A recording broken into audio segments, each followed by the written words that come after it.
the evening show is going to be more.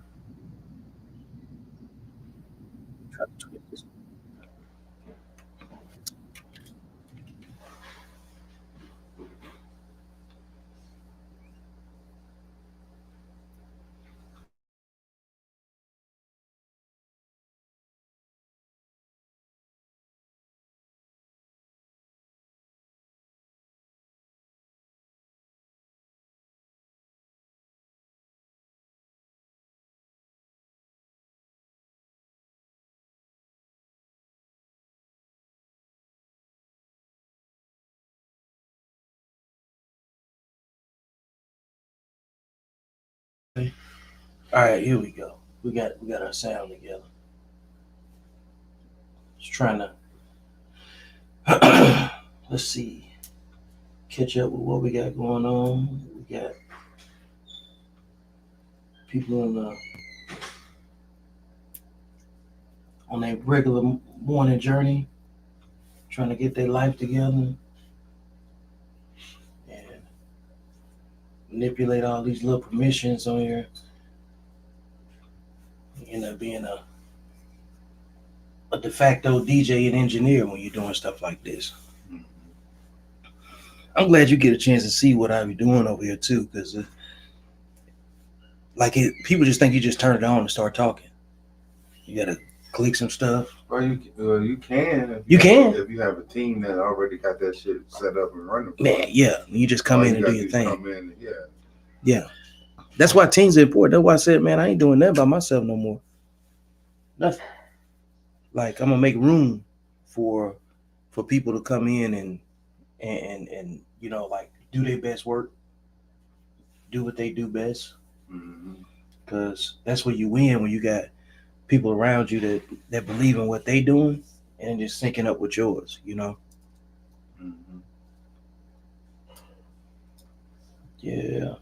Yeah, man. Let's see here.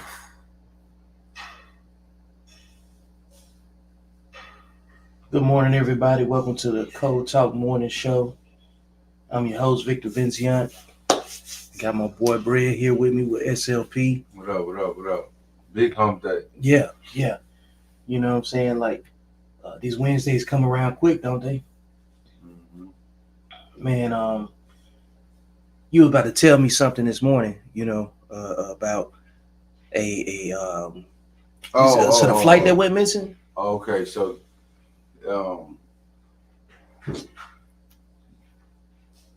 now when I tell the story, some things might be you can Google it and you can find it. However, this is based on the story. I think it was like 1950s, a flight went missing. Okay. And can't nobody find it. Everybody presumed to be dead or whatever the case might be. 35 years later, the flight come back in. Just fly in. They're like, damn. Air traffic control trying to find out, man, who authorized this aircraft in this airspace, so on and so forth. So, bam, it lands, lands on tarmac, goes to the, I guess, like a gate, and it stops. It's still running. It's idling. The door open up, bam, go down. So the police, everybody coming up there, because if this can't be the same flight that left out 35 years ago. No way. Ain't no way. So they go in there and they find 92 people on the plane. They all dead. And the everybody's in a seat. And it's just skeletons on the whole plane. And they can't figure out what happened, why it happened, so on and so forth. So my topic, or the reason I had, just go ahead and brought that up real quick, was because I want to know your take on it, and I'm gonna tell you mine. So, assuming that the story is what it is, even because all things are true, right? My take on it would be, from based on the information, it would be like I would want to know like the flight pattern. Where did it go missing at? Last like known location or something. Was it like some Bermuda Triangle type stuff? I think it was, because I know what you're saying with the Bermuda Triangle. There's like 3 locations that some funny business, or I ain't gonna say funny business. Yeah. Some things that humans can't explain. Right. So I believe it was going past or over one of those triangles. Okay. So you got the Bermuda Triangle, or we'll say for the sake of it, right? Without knowing all of the details, only based on what I'm hearing. The next thing I would want to know is who were the passengers? Like where were the relatives of those passengers? And did they get a chance to contact them? Nah, everybody don't know. Nobody knows anything about these people that's on there. No. I'm saying like the relatives of these people. You gotta understand, it's 35 years later. So let's say let's say I'm 35, and I get back when I'm 35 years later. My people gonna be gone. Or let's say I'm 6, and 35 years later I'm dead. 35 years of just no connection. Yeah. There wasn't no type of connection amongst the people on the plane and the relatives. And what do I think about it? I think it's number one, is ominous. To say the least. To say the least. Yeah. I think starting there is just ominous. There's like very few things you can have a celebration about. You know, and it's almost like it's another way you see people kind of like moving about the world too. Metaphorically speaking. Yeah. It's a lot of people that's just they just moving around and going with the flow of things, and then whenever a broken clock strikes twice, broken clock being right, then something happens that you just can't explain. So like what I think of it, I don't have enough information to really have an opinion. That's all the information you get? That's all I got. And everything else, to me, I'm going to have to compare it to a movie script or something. More information. Okay, remember we talked about this last week. So it's one of those headlines that's going to grab your attention, right? Bold letters. You feel me? All right, bam. Now, it's 2 things you can do. You can read more into it, or you can say that's enough for me. That's enough for me. Yeah, I don't want, I'm out. Yeah, but there's no more information that you can get from this, because every answer or every question that you have, there's not gonna be an you gonna have to make something up. Some people said that it was one of those spaces where they kind of like time travel. Okay. Because like you said with the Bermuda Triangle. But there's a theory, there's not really, it's no concrete. Yeah. There's no explanation, but I say it's God. God do these things where he makes you a believer. Yeah. Because there's no other way. That's no other way it makes sense. Yeah. Because it's beyond your comprehension. You know what I'm saying? And that's some of the stuff that like in age, like in your teens or your youth, you reject what everybody's telling you. Your 20s and your 30s, you spent testing. Like your 20s, you test everything that you thought the world was about. Right. And some shit that you heard. Yeah. And you do this in your teens too, but you usually do it underneath, guardianship, guidance, or some sort of guidance, some sort of structure, good or bad structure. There's some sort of boundary. Right. Then in your 20s, you rebel. Like it's you kind of think you know it all. you know it all. Yeah. And then in your 30s, you think you're an adult. Yeah, I'm grown. You think you're an adult Mm-hmm. because the age is there. Right. And then late 30s, because you start processing information a little bit faster. That's why, like, But between 30 and 35. Yeah. That's what you're saying. Yeah, like, because like even in your 20s, you make adjustments between 25 and 27 years old. Generally speaking, as a man, Mm-hmm. you have to accept certain things about life. Mm-hmm. You have to accept, like certain paths that you choose. Mm-hmm. That way, you don't spend your 30s unraveling or untangling your 20s. Mm-hmm. Then you start making decisions a little bit fast. So you get to your mid 30s and you say, man, I'm almost 40. Mm-hmm. What have I done the last 2 years and what I'm doing the next 2 years or 3 years or whatever time frame you put on it? And then you get to your 40s and you get close to your mid 40s. Like I'm 44, I'll be 45 in a couple months. Mm-hmm. So I'm mid 40s now. And I'm looking back like, out of all the time that I was trying to figure out life and make adjustments and stuff, Mm-hmm. I was still doing things that I shouldn't be doing in some instances. And then some things were happening to me that were outside of my control. Mm-hmm. Then you have a different appreciation for your experience. And that's when you really start to embrace like your wisdom. Mm-hmm. You have experience, resources, outcomes, and all of that goes towards wisdom. And then it boils inside of you so much that you have to go do something with what you know, Mm-hmm. which puts you in situations where you're probably going to end up being told what to do by people that know less than you, because they're operating off authority and you operating off of guidance and wisdom. Mm-hmm. You know what I'm saying? And to keep you out of head-butting conversations with the wrong people, only wisdom can do that.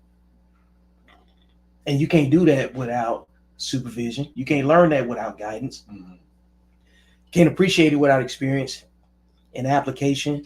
And then that's when I think when you put all those words together in that same stew, that's when you can fully see where God was in your life, even when you know what I'm saying, was just doing whatever you wanted to do. Mm-hmm.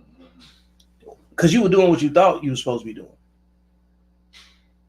So I believe it's kind of ignorant after a certain point in your life to not even consider the concept of God. Mm-hmm. You know what I'm saying? And the more you try to do the right thing, the closer you are to that wisdom. Right. So I think it takes action to go with it. Some people say it's just, like it's belief and faith without works is dead and blah, blah, blah. Though those things are very important. But if you're not doing things for other people, being of service, it's harder for you to get in contact with that understanding. Does that make sense? Yeah. It's like, man, you're gonna find something. You put in good, you're gonna get good out. Yep. But you gotta kind of understand where you at in life, because in the midst of it, you kind of like you're trying to figure that shit out. Yeah. But you gotta like reevaluate some shit. You gotta have some adjustments where, you know what, I was doing this wrong for this long. Let me try something else. Yeah. Let me. Almost like you driving in the car and you don't have no map or whatever, and I think I've seen this gas station one too many times. I think I'm lost. So, all right, cool. I got to turn this thing around, and then I'm gonna go straight until I start seeing some things that make me feel like, okay, I'm on the right track. But if you keep on going with the flow of traffic and shit, what if you ain't supposed to go that way? I mean, you can, but you already know what's down that road because you see it amongst like your peers, family members, other people. You see what's down that road, but you still want to go down there. Then you be mad and upset at everybody else, but we already told you don't go down that road. But you already knew that. I mean, You want to hit that road with the boost. you You ain't never seen nobody come back from down from that road, yeah. and you want to go down it real fast. Mm-hmm. It don't make any sense. That's maybe like, if I get down there fast, maybe none of those things will happen to me. Yeah, and maybe. And that's kind of like in my first book, I wrote an analogy about like, I don't have to go jump out of a tree to know that it's gonna hurt. Right. Even if I land, right, still something's gonna hurt. Something gonna hurt. Mm-hmm. It's different when you're younger. When you know what I'm saying, sub 100 pounds. Right. You want to jump out of a tree, your impact don't hit the same. Yeah, it don't. Your bones is still kind of weak, and they can kind of like move. Yeah, like a bird, more flexible, like a little bird. That's why you see the kids, they hit the ground and boom, pop right back up. Right. Yeah, and they goddamn try to fly somewhere else. When last time you fell down? Man, listen, I try not to fall, man. Yeah, we definitely do. But when's the last time you fell? I don't even know. It's been a while, right? Oh, I know. You know, because it hurt. I fell during that ice storm. Thank you. I felt like I was taking out some trash. I'm not tiptoeing, but I know it's icy out there. It's kind of little slide, and it's gray outside. Nobody outside. It's early in the morning. I'm trying to get over there. Bam! Take the trash out. Drop it off on the side of the house. I'm coming back. I lost all my footing. Feet in the air. Bam! On my back. That shit hurt so bad. That's the last time. When you can see your feet and they not on the ground, you in trouble. Yeah. For like a half a millisecond. Nah, it was more. I stayed there. That shit. How long did you stay on the ground? It was cold too. I'm gonna say like anywhere between like 3 to 5 minutes. Oh man, yeah, you just had to eat that one, huh? Yeah, I had to, and then I got up, went in the house, and then the next day that shit was hurting like a motherfucker. But right then it was just my pride and my ego. Like I knew the ice was there, but it wasn't no around the ice. You see what I'm saying? Yeah. I had to go through the ice. Hopefully, the ice don't get me, but shit, the ice got me. The ice got you. Iceman won. Yeah. Big Bread 0. Damn. What kind of shoes did you have on? But that was it. That was the flip-flops, little house shoes. Preparation, man. But I ain't think I need a whole snow tie. With that. You see what I'm saying? I thought I had enough tread to get the fucking... That's what you're saying. That's it. Yeah. The shoe. Yeah. Was the thing that took you out. Yeah. Wasn't the ice. I want to blame the ice. But you want to blame the ice. I'm saying I have accountability. Yeah. But I don't think that it was more my fault because it was outside of your control. Right, because the shoes that I wore, I ain't slipped nowhere else. Correct. And it was ice there. So you was considering the ice the whole time. And I made it to the trash. Because you didn't run with it. You didn't run with it. Yeah. You was cautious. I was very, very cautious. I'm talking about you had the right mindset when you was going to it. You wasn't, you know what I'm saying, taking on, you wasn't creating unnecessary risk for yourself. No. It just got you. Got my ass.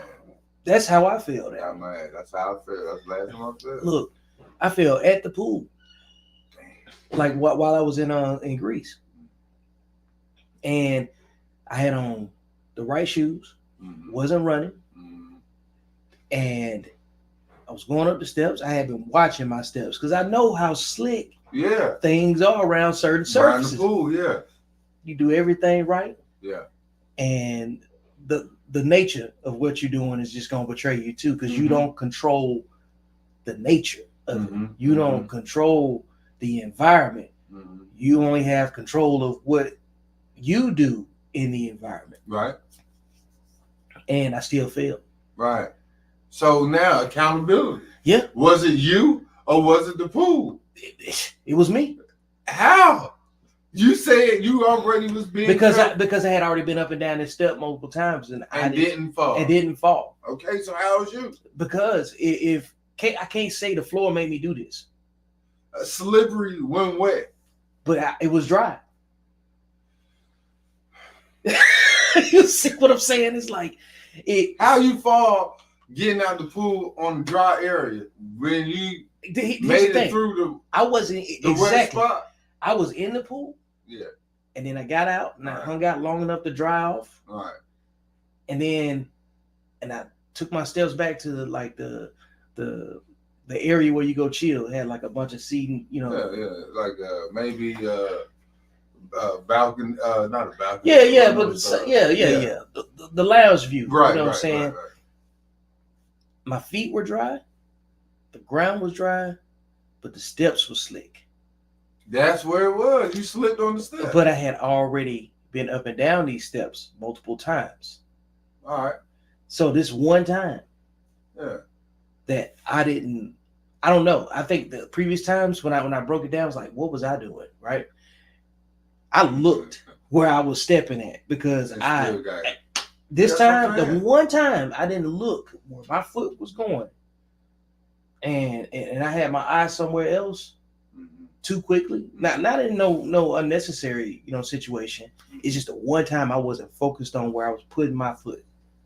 I think I honestly can see what you're saying with that. Yeah. I feel like it got me too. And the way it's my fault is because I was overthinking. Yeah. Hey, you know what? I had it on my mind. Overthinking. You know what? I'm going to fall. I'm going to fall. Like, don't fall. One of those. Yeah. And it was, damn, it got me. I fell. And that's kind of like the mentality of what I'm saying. Is like, it comes from me riding motorcycles too. Because if you out there on the road, ain't nothing in the path, weird things can happen. I've been out there where the wind was real bad. You know what I'm saying? Like, riding in the middle of nowhere, like in Albuquerque, you know what I'm saying? On the way to Albuquerque from here. Talk about the wind blowing so hard, like it's got the bike cannon. Drifting. Yeah, like you're going straight, but it's and you're talking 700 miles and 400 miles of it is in wind like that. Right. I'm talking about like when you get off, your shoulders are tight because you've been fighting the bike the entire time. Then you got big trucks going by, bunch of wind, and it's just you and the road. If something happens to you, it's going to read in the paper that speed was a factor, that the rider was riding unsafe. Not that you wasn't already riding 400 or 500 miles and, you know what I'm saying, safely. And all of a sudden you had this one situation. Now you in the middle of nowhere. Right. Bike fucked up. Yeah. You probably out of there. Yeah. And somebody gonna come make up a story about you to fill in the blanks. Yeah. Because you lose your narrative. You're right. Because you definitely, that's out of your control now. Just like the plane. Now help is on the way. Earlier. I mean, the plane more so, like I said, I honestly, the only thing that I can think of is like, how can I put this in perspective with what's going on? Because you do know that they got a Netflix show called Manifest, and it's about similar stuff about this plane and where it's at and where it been, and these passengers come back and they think they only up there for a few hours, and they come back and they down, and they've been up there, been gone for a few years. So it kind of is one of those things where, man, you can't explain it. So when you can't explain it, what do we do? We make a movie about stuff we can't explain.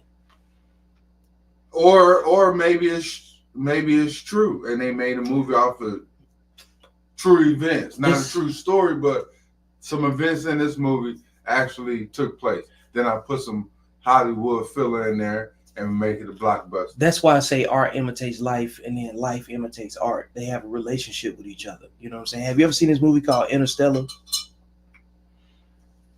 No, I haven't seen it, but I know what you're talking about. It's Matthew McConaughey, right? And what you just said about basically just the disappearance of time, and people went up on this plane and then they came back. Now it's a Twilight Zone episode, right? Mm-hmm. Well, in this movie Interstellar, the Earth is dying, Mm-hmm. and they have, the best scientists going to go find life on other planets and exploring the universe. Mm-hmm. There's a scene where they had to make a correction in that path, in that path of travel, based on the fuel that was available for where it was located at in the middle of the universe, right? Mm-hmm. That course correction that was only 20 minutes to one party was 7 years to somebody else. Yeah. So that's why I be finding it interesting when you find something like that interests you. There's already a film about this stuff. Right. It's happening right now. Think about it. We're in the middle of it. Think about it like this. About a few months ago, it was a time change. Mm-hmm. And the time change was like the days were supposed to be shorter, not longer. So, well, not the days, the daylight. Daylight, yeah. All right, so it used to get dark at like 8:30ish. Yeah, out here close to 9. Yeah, roughly 9. Summertime. Yep. Now, past summertime, going into what? Fall. Mm-hmm. A little bit of fall. So now you got to fall back, right? Fall back, spring forward. Yeah. All right, so you fall back. All right, so from 9 o'clock is not supposed to get dark until probably 8 o'clock, maybe 7 o'clock. In the winter, in the colder months. Yeah. I've seen it get dark as early as, not this year, but I've seen it in the past where it's definitely gotten dark at 5:30 to 6, depending on where you are. All right, cool. Now I'm thinking since it was supposed to fall back, all right, ain't nothing really changed except for the time. But no, it's a lot more to change because now it's getting dark at 5:30ish. And it used to get dark at 9. So we already in that right now. Yeah. We in the midst of that shit because we can't explain this shit. Why the hell it gets dark so damn early? And not only why is it dark, why it feels like it's midnight. You see what I'm saying? It hit different now than it did before. Like even because like human beings are supposed to work with the sun. That's what I know, but damn. It just went dark. Now I'm yawning like I got work in the morning and shit. Yeah. Like that is crazy. Like, I gotta get about 4. It feels like it's 12. 7 o'clock feeling like midnight. That's what I'm saying. Mm-hmm. 11:59. Feel like you stayed up too late already. And it's just 8 o'clock. Where has the time go? Like where it go? That's a good question. You know what I'm saying? Where does the time go? Like, man. Where the rest of them hours of day, like where the hell they go? Do they just and then like even in the concept of time, I think the more we understand ourselves, the more we recognize that time goes by much faster than what we think. And you're right, because this year moved by fast. Not only that, like when you get older, time you be wanting time to slow down. The value of time is different. Right. But you be wanting time to slow down. But let's say you bored, man, that damn 15 minutes feel like an hour. Man. And shit, you get some good pussy, that's 15 minutes feel like goddamn. No, 3 minutes feel like goddamn. Change your life.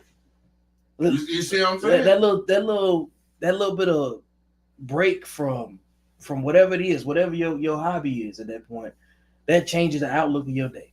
Yeah. You having a good time? Let's say I'm gonna go over Vic house. I'm gonna holler at him for a minute, and then I'm gonna leave. Mm-hmm. My intentions was I'm just going maybe about 15, 30 minutes. Mm-hmm. Go over there before you know it. Shit, about 2-3 hours and went by. Yeah, had a good vibe, conversation, got something to eat. We just chilling, watch a little TV. You know what I mean? So all of that, it just goes by so fast. But then if you got, let's say you going on a date or something. The date is all shit. She already late. It's over with. Your time out of there. Motherfucker got an attitude. I'm trying to hurry you back. This damn shit ain't. Yeah. This date ain't over yet. Hey, yeah, for real. But depending on what you got going on, that's how the time flies. What's up, Dion? What's up, brother? Hey, good morning to everybody that's catching the conversation and getting dialed in, man. You know, this is the first conversation of the day on the Code Talk Coffee and Blunts morning show with my brother here, Bread, over here enjoying his fresh breakfast this morning. Shout out to Gina for taking good care of us. And today's show is kind of like unscripted because it's about time. You know what I'm saying? Like everything really comes down to time. We at the end of the year, 2024 is closer to us than it is than it's ever been. That has ever been.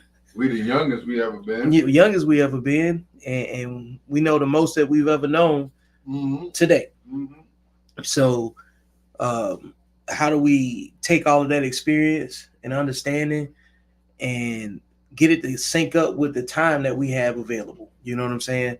And a lot of that is that you have to be able to let things go. You can't even see what you're supposed to focus on until you let other stuff go. And everything that you know, like everything that you know right now is applicable to your experience. Like you don't know something that you've never experienced at this point in your life. You just heard about it, or you know somebody that might have more information, but you don't have that experience. So it's time to get in line with what makes sense. And if it don't make sense, then that's when you're supposed to be asking questions. But you got to ask questions that you really want the answer to. And a lot of people not asking those questions because they know the answer already.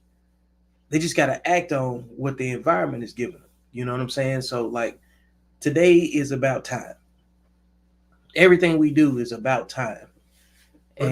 What you doing with your time? What you doing with it? You know what I'm saying? Like I got to maximize my time better. You know what I'm saying? I know that that's an enduring effort. That's a practice because you can't be perfect because like we talked about the situation was last time you fell down. You know, it don't matter what your plan was before then. You'll be down the steps the next. Right. So right. I think it's important to avoid being careless. And in all those situations where you had the right situation and when something was out of your control, there's always something to come remind you that you don't control anything. You could plan as well as you want to. You could be as well intended as you want. That's the best thing that you could do. But you don't control anything. Because what level of your life reflects you having absolute control other than, you know, how you react to things?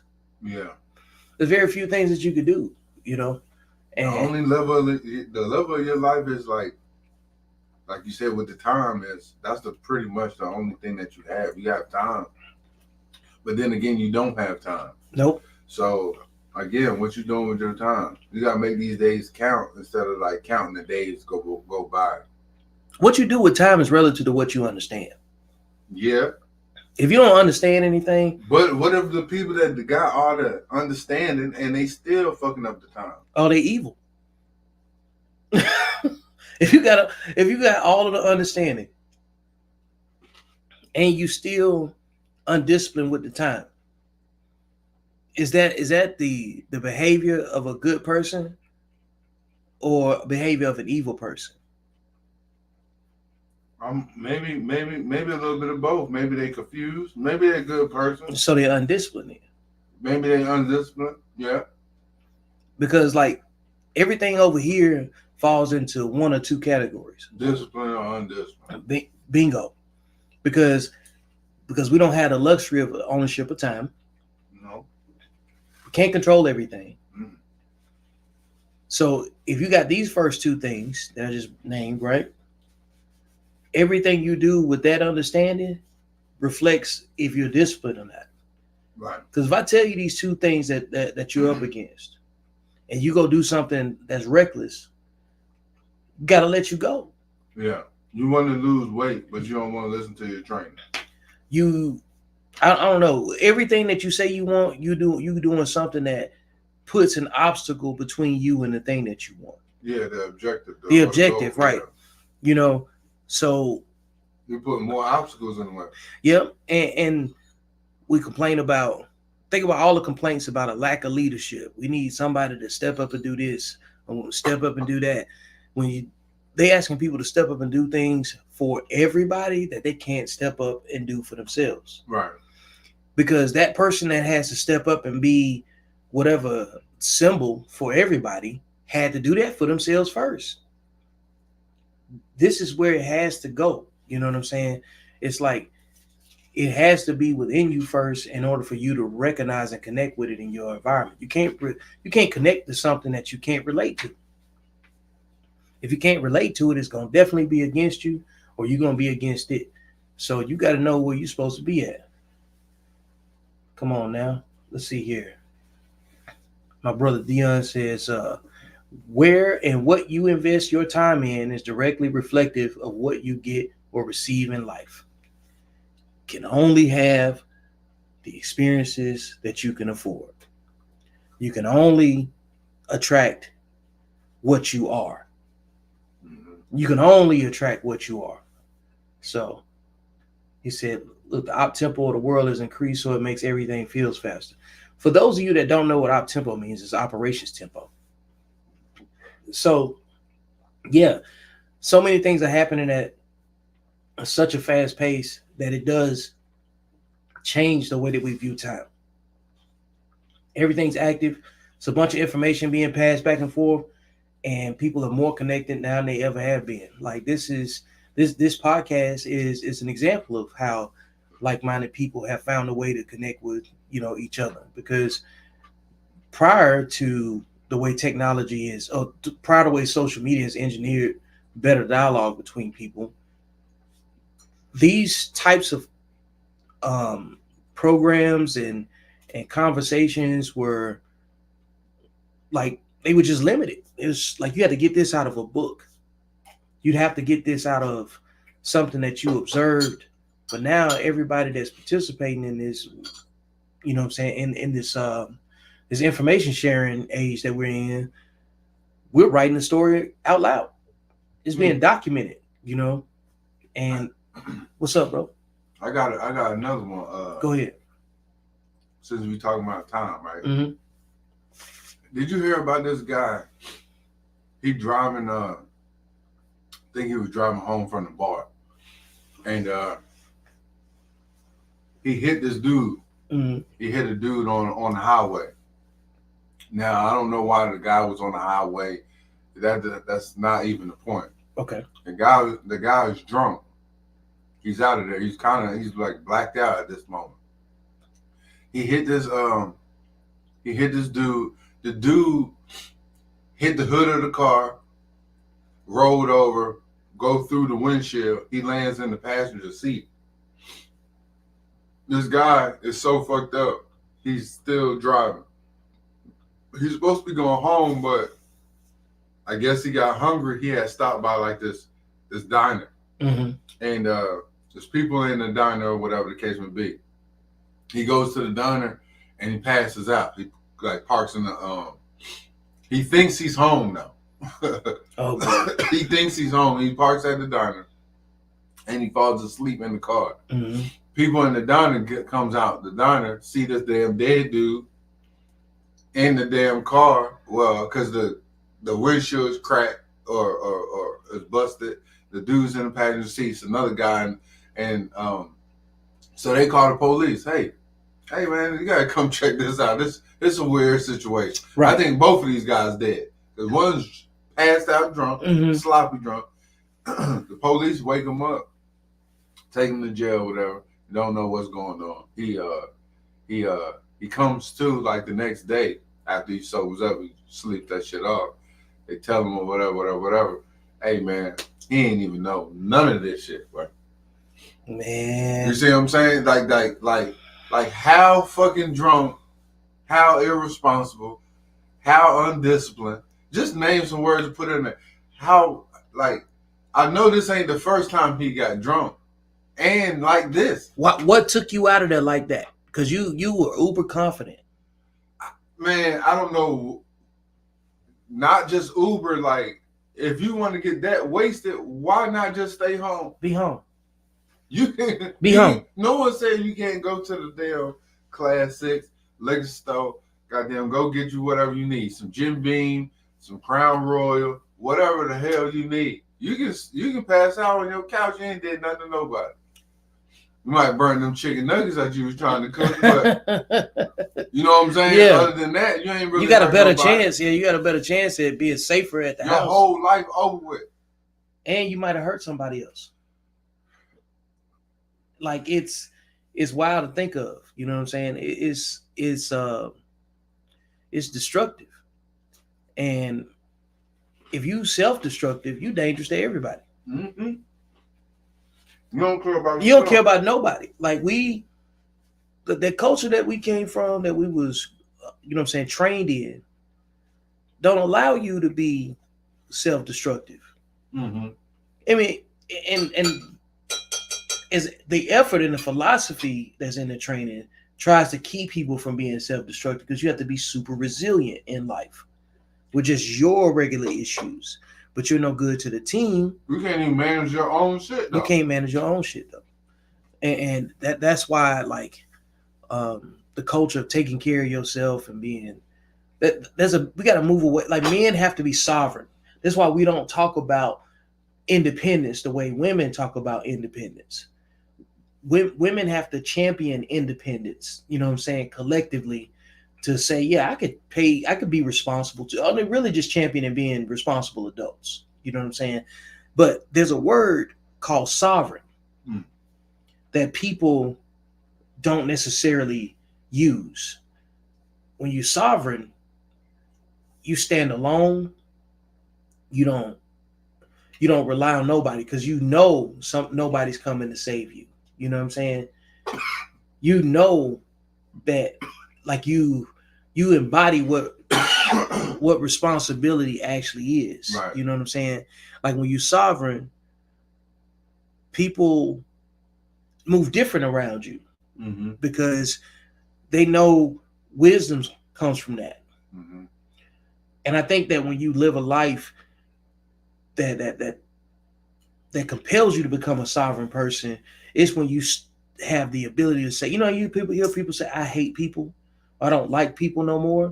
Mm-hmm. I think when you're sovereign is that you just trust people to be people, and you be yourself, and you can attract, because people move to places where they feel comfortable. Right. Same reason people move to different states. They relocate. Their money change over here. Opportunities change. You know what I'm saying? The opportunity that's being presented in that particular zip code attracts that person, right? Mm-hmm. The same thing applies to what you do, you know? So, like, in your service, because I call what you do a service, because you don't have to do it. And it requires you to be present in order for it to work. You know what I'm saying? In order for you to be of service, you have to be present in most cases. Right. Or at least have your face visible in some kind of way. Mm-hmm. So you're able to go do for other people based on your sovereign mindset. Right. Because that's what sovereign countries do when they have resources. Right. They say, you know what, y'all need some help? We'll give you a little aid package or whatever. Yeah. You know what I'm saying? Whatever that is. But when you are not sovereign, you need help. Mm-hmm. You need aid. You need crisis management. Mm-hmm. You need other resources to come in, because you're not sovereign. You could be independent. Right. Which means, like, you can do some things without a heavy degree of micromanagement. Right. You might need somebody to come in and take care of a couple different things that are specialized. You know what I'm saying? Like, if you're not a mechanic, you need a mechanic, but you need to be independent enough to plan maintenance into what you got going on. What if the women are looking for a wrong? What if they looking for something, but they chose the wrong word? That might be the case, but Because like independent, what the fuck is what the fuck is independent? Why you want to chase that need it so much? Because no one is saying that you know what I mean, like you got a sponsor. That's what you're trying to say. Like just because of this or that, like you're gonna be independent until you get married. You can't be independent no more. Now it's a team. Well, I would present this. That argument to me has become a buzz conversation, right? Because like we don't never really know what it's crazy for us to try to. It's just as crazy for us to try to get into the lane and the mindset of a woman to make men understand how women think. Well, I don't want to deep. I don't want to dive in. I don't want to dive into it either. And this is what I'm just saying. Speaking from the sovereign, independent, just these different words. Which is the point I'm making right here. Mm-hmm. Sovereign nations don't care why they think the way the other nation thinks. Mm-hmm. They don't care. Mm-hmm. Just at an impasse. You know what I'm saying? The United States don't care about Russia on the levels that everybody else thinks the U.S. and Russia care about each other. Mm-hmm. We know, the people that pay attention to things know that these other countries, they may have an opinion, but they're not going to fight in the open. They still do business with each other. So it's kind of like, they look like fake friends. They look like frenemies. You know what I'm saying? Because they could destabilize a whole lot of stuff if they got at each other, right? Right. So what do? You just go work with the people that work with you. Right.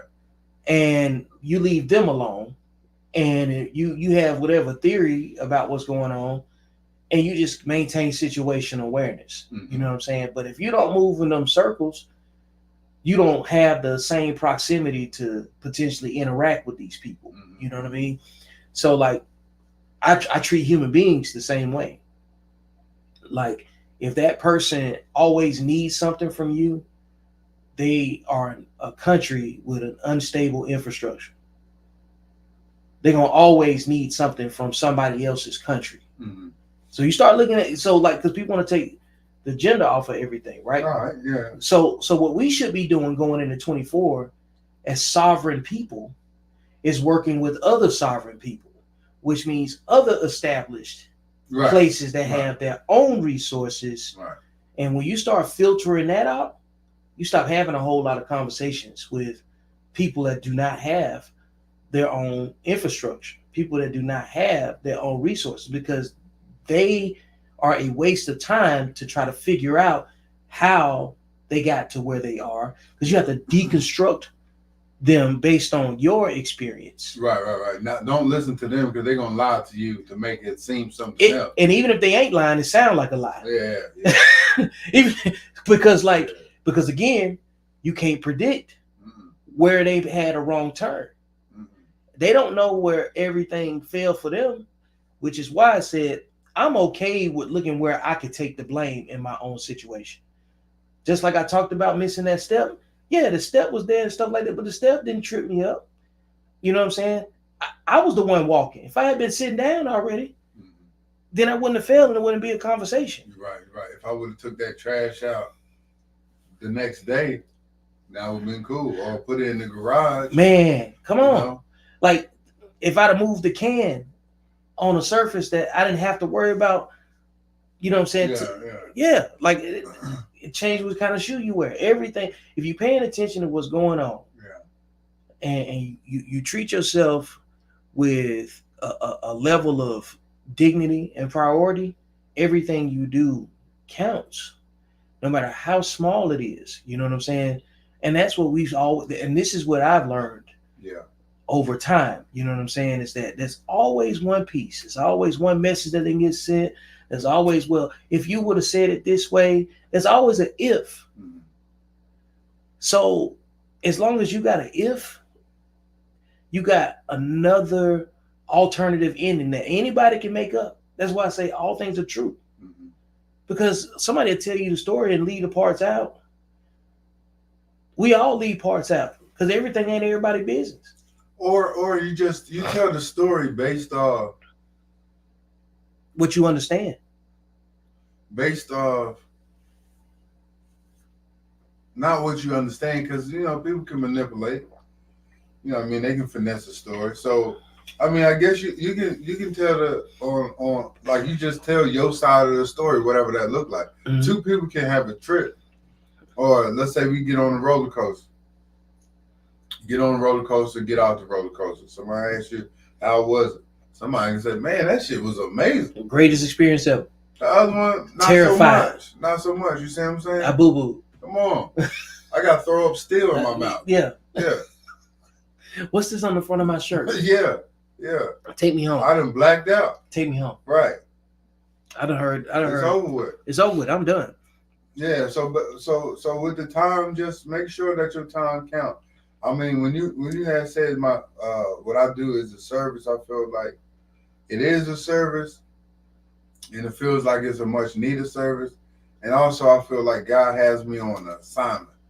So when I'm purpose driven, and I've been always like that since I ain't have no direction because of my upbringing or whatever the case may be. So I always was searching self, because like imagine you got family, but you don't know them. So you try to get some answers, but they kind of tell you their point of view of what happened. So I feel like all that shit is a lie. I can't trust none of them. I don't need to be doing no more research. I'm already grown. I already did all this. I'm not talking down, but I already surpassed all of these. They looking up to me. You see what I'm saying? I still got a lot more work to do, and I'm going to do it. So with that being said, I just feel like every time is going to come to an end. But like on Judgment Day, when God asked me, what did I do with my time? I'm going to have some motherfucking answers. Yeah. And I think that's why I say, man, you have to live a life of service. Mm-hmm. You have to. And I like the fact that you said assignment, because it hits different when you know you have an assignment. Yeah. Versus like you kind of just doing stuff that you're doing things to just do them. Mm-hmm. And then you bounce all over the place. But you lost, man. But you lost. If you don't have a foundation, mm-hmm. like your why can't just be your kids. Can't be. Because your kids gonna get up one day and they're gonna leave the house, and you're gonna be nothing. And you ain't gonna have no identity because you put it all in your kid. You gotta have a healthy balance. Your kid can't be your boyfriend and your kid. That's disgusting. Yeah. You see what I'm saying? From that aspect, yes. No, but that's what a lot of people are doing when he's had these kids. They dressing them up as like little men. Like, come on, man, he's a kid. If he wants Spider-Man shoes, get him Spider-Man shoes. Yeah. Get him kid shit. You don't gotta get him. You're stressing out over the designer. You're stressing out over all this shit that really don't mean nothing. You're putting too much emphasis on shit that you think other people is going, judge you by. Judge you by. However, really, only thing you need to worry about is how society going to judge you as a parent when your kid come of age and what type of product you produce. Almost like Nick Saban.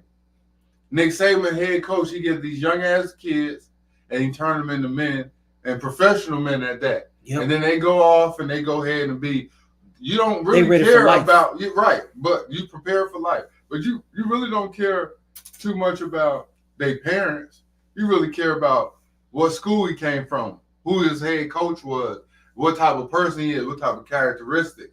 Now, the other side of that is you got God and you have some parents, and then you got a head coach, and you got a nice team that's around it to help you shape to become something that's much bigger than you. You see what I'm saying? Mm-hmm. And a lot of times these parents really, they just have a whole lot of first 48 babies. This is what we got to deal with. These are the kids. First 48 babies. These kids out here is breaking into your car because the parents is fucked up. Or they not really so fucked up, they just work so much. If you keep on working, ain't nobody babysitting. Where your child at? I keep saying what he doing? What's she doing? Yep. You see what I'm saying? You got niggas in and out the house when she little. When she grow up, she got two choices. She gonna have niggas in and out the house, or she goddamn ain't gonna be fucking with niggas because she already know how her mama was, and she already know what niggas is about. So now she got her guard up because I ain't trying to be like my mama. But that's really a scar. Yeah, that shit painful. It hurt because I really do want to be like my mama. Yeah. But I know her shit is wrong with what she doing. Man, look, the older I get, the perception of a time, that's part of the conversation. The rarity of people having a healthy upbringing with two healthy parents, man, it's very rare. Very rare, man. Like I think a lot of things that have been like commonly talked about are actually the myth. Right. It is. It's like damn near urban legend. Like, it's almost an urban legend. Yeah. You got both parents at home. Like, why are you tripping? Yeah, like they showing us. Parents might not be healthy. It might be toxic. It might be super toxic. Yeah. Yeah, like, and that's what I'm saying. Like, from a healthy, like both parents have good relationships with both of their parents, and then they somehow put all of that stuff. You know how perfect things have to be for that shit to line up like that. You got like the Wayans brothers, the whole family, even the sister, everybody got their success. That's crazy. That's amazing. It's amazing, but the only way that you can create that is it ain't just with money. It's got to be with discipline. It's got to be with a degree of accountability. A degree of risk taking. It comes with a wide spectrum of calculated chance taking. Right. Everybody don't have access to, the resources to go do things like that. Because I ain't saying you can't go do it, but the path to get there is different. Like right now, both of us from the South. And both of us understand football probably better than we understand hockey. We ain't got no friends that play hockey. Right. I never really. And it never took an interest. Never really, yeah. I never had an interest in playing cricket. None of that. Shit. Yeah. Think about all the sports that we ain't never participated in. You know what I really wanted to do? What's up? Since I was knee high, I wanted to be an ice curler. Really? I want to be a professional ice curler. The where they slide the thing? Yeah. That. Oh man. That looks like it's intense. That's up there with the damn beanbag toss. Yeah, so where you go? What's that, cornhole? Hey, cornhole. Yeah. Hey, the bar games. You know what I'm saying? Like keg stand. Keg stand. Okay, now. Yeah. Shit like that. Do we have any people that know how to do curling? You know what I'm saying? My man want to do ice curling. Nah, I'm bullshit. Yeah, like, look, what I'm bullshit. What are ice curlers at? I don't even like ice in my drink. Yeah, that shit. I don't like to be cold, man. Look, I'm warm body, man. Fuck all that. But those are the things that we just find interesting. Yeah, for sure. Like snow sports are amazing to me. Anything extreme that I wouldn't do, I like to watch. I like to watch it. Yeah. Like, I like to watch. I used to think I want to be a BMX bike, you know what I'm saying? Right. Athlete. Right. And then I just grew out of that. You know what I'm saying? I was like, yo, I still got an interest. Yeah. I still from afar. Yeah, from afar. MotoGP. Yeah. I love motorcycles. Yeah, that motorcycle too, sure. Yeah. Yeah, you know what I'm saying? Yeah. F1. Yeah. I can appreciate these other sports. You know what I'm saying? Do I want to be? Mm-hmm. No. No. Not at this stage right now. And that window is passed. It's not for me. Well, Summer Olympics is coming up, so you don't have to worry about none of that. Yeah, I'm cool with that. You know what I'm saying? I love to be a spectator. Yeah. You know what I'm saying? To just watch stuff, but like there's a level of risk. All this shit is just for real. I mean, I'm not going to talk down on nothing. I feel like all of it's kind of like a distraction or bullshit. Like, damn, you was known because you can jump. You're a long jumper, 6 times champ, long jumper. You jump long. You know what I'm saying? And it ain't even hate. It's not hate. I'm just saying. It's not even hate because somebody going. Yeah, man. Come on, man. Like, I don't give a damn about that. Like, why do you? Yeah. So, that's why, like, there was a shift, I think, when Kaepernick went through everything he was going through in the NFL. Mm-hmm. That it was like, that's not the place where you make that argument. Well, I feel like because, like, I feel like only racist people kind of didn't see what the message was. Well, didn't see because they don't have the same equity in the situation, so they don't have to see it. Nah, they got a different stance on it. That's yeah. They don't have to care. Yeah. Like, you gotta think about it, right? People go to work with the same type of people that work in the NFL around each other. Yeah. People that don't like other people for whatever reason. Whatever reason, yeah. And they supposed to boycott the league. Right. That's crazy. When you got somebody that has the key and the power to manipulate your life, your income, your status, your reputation, and y'all don't boycott them. But because of the it's never going to happen. It's never going to happen. It's one of those things where you got Martin Luther King. He took some. I don't even know how to even word it. Like, be careful. No. It's not. It's not. It's carefully. That's all I'm saying. Is like the only way to word it is carefully. I mean, I'm trying to convey a message, but I'm trying to find the right word so you can get the impact. Yeah. However, there is nobody that I'm probably be allowed to see that where we can be all together and united for one common cause. And the reason the Million Man March worked was because we all had nothing.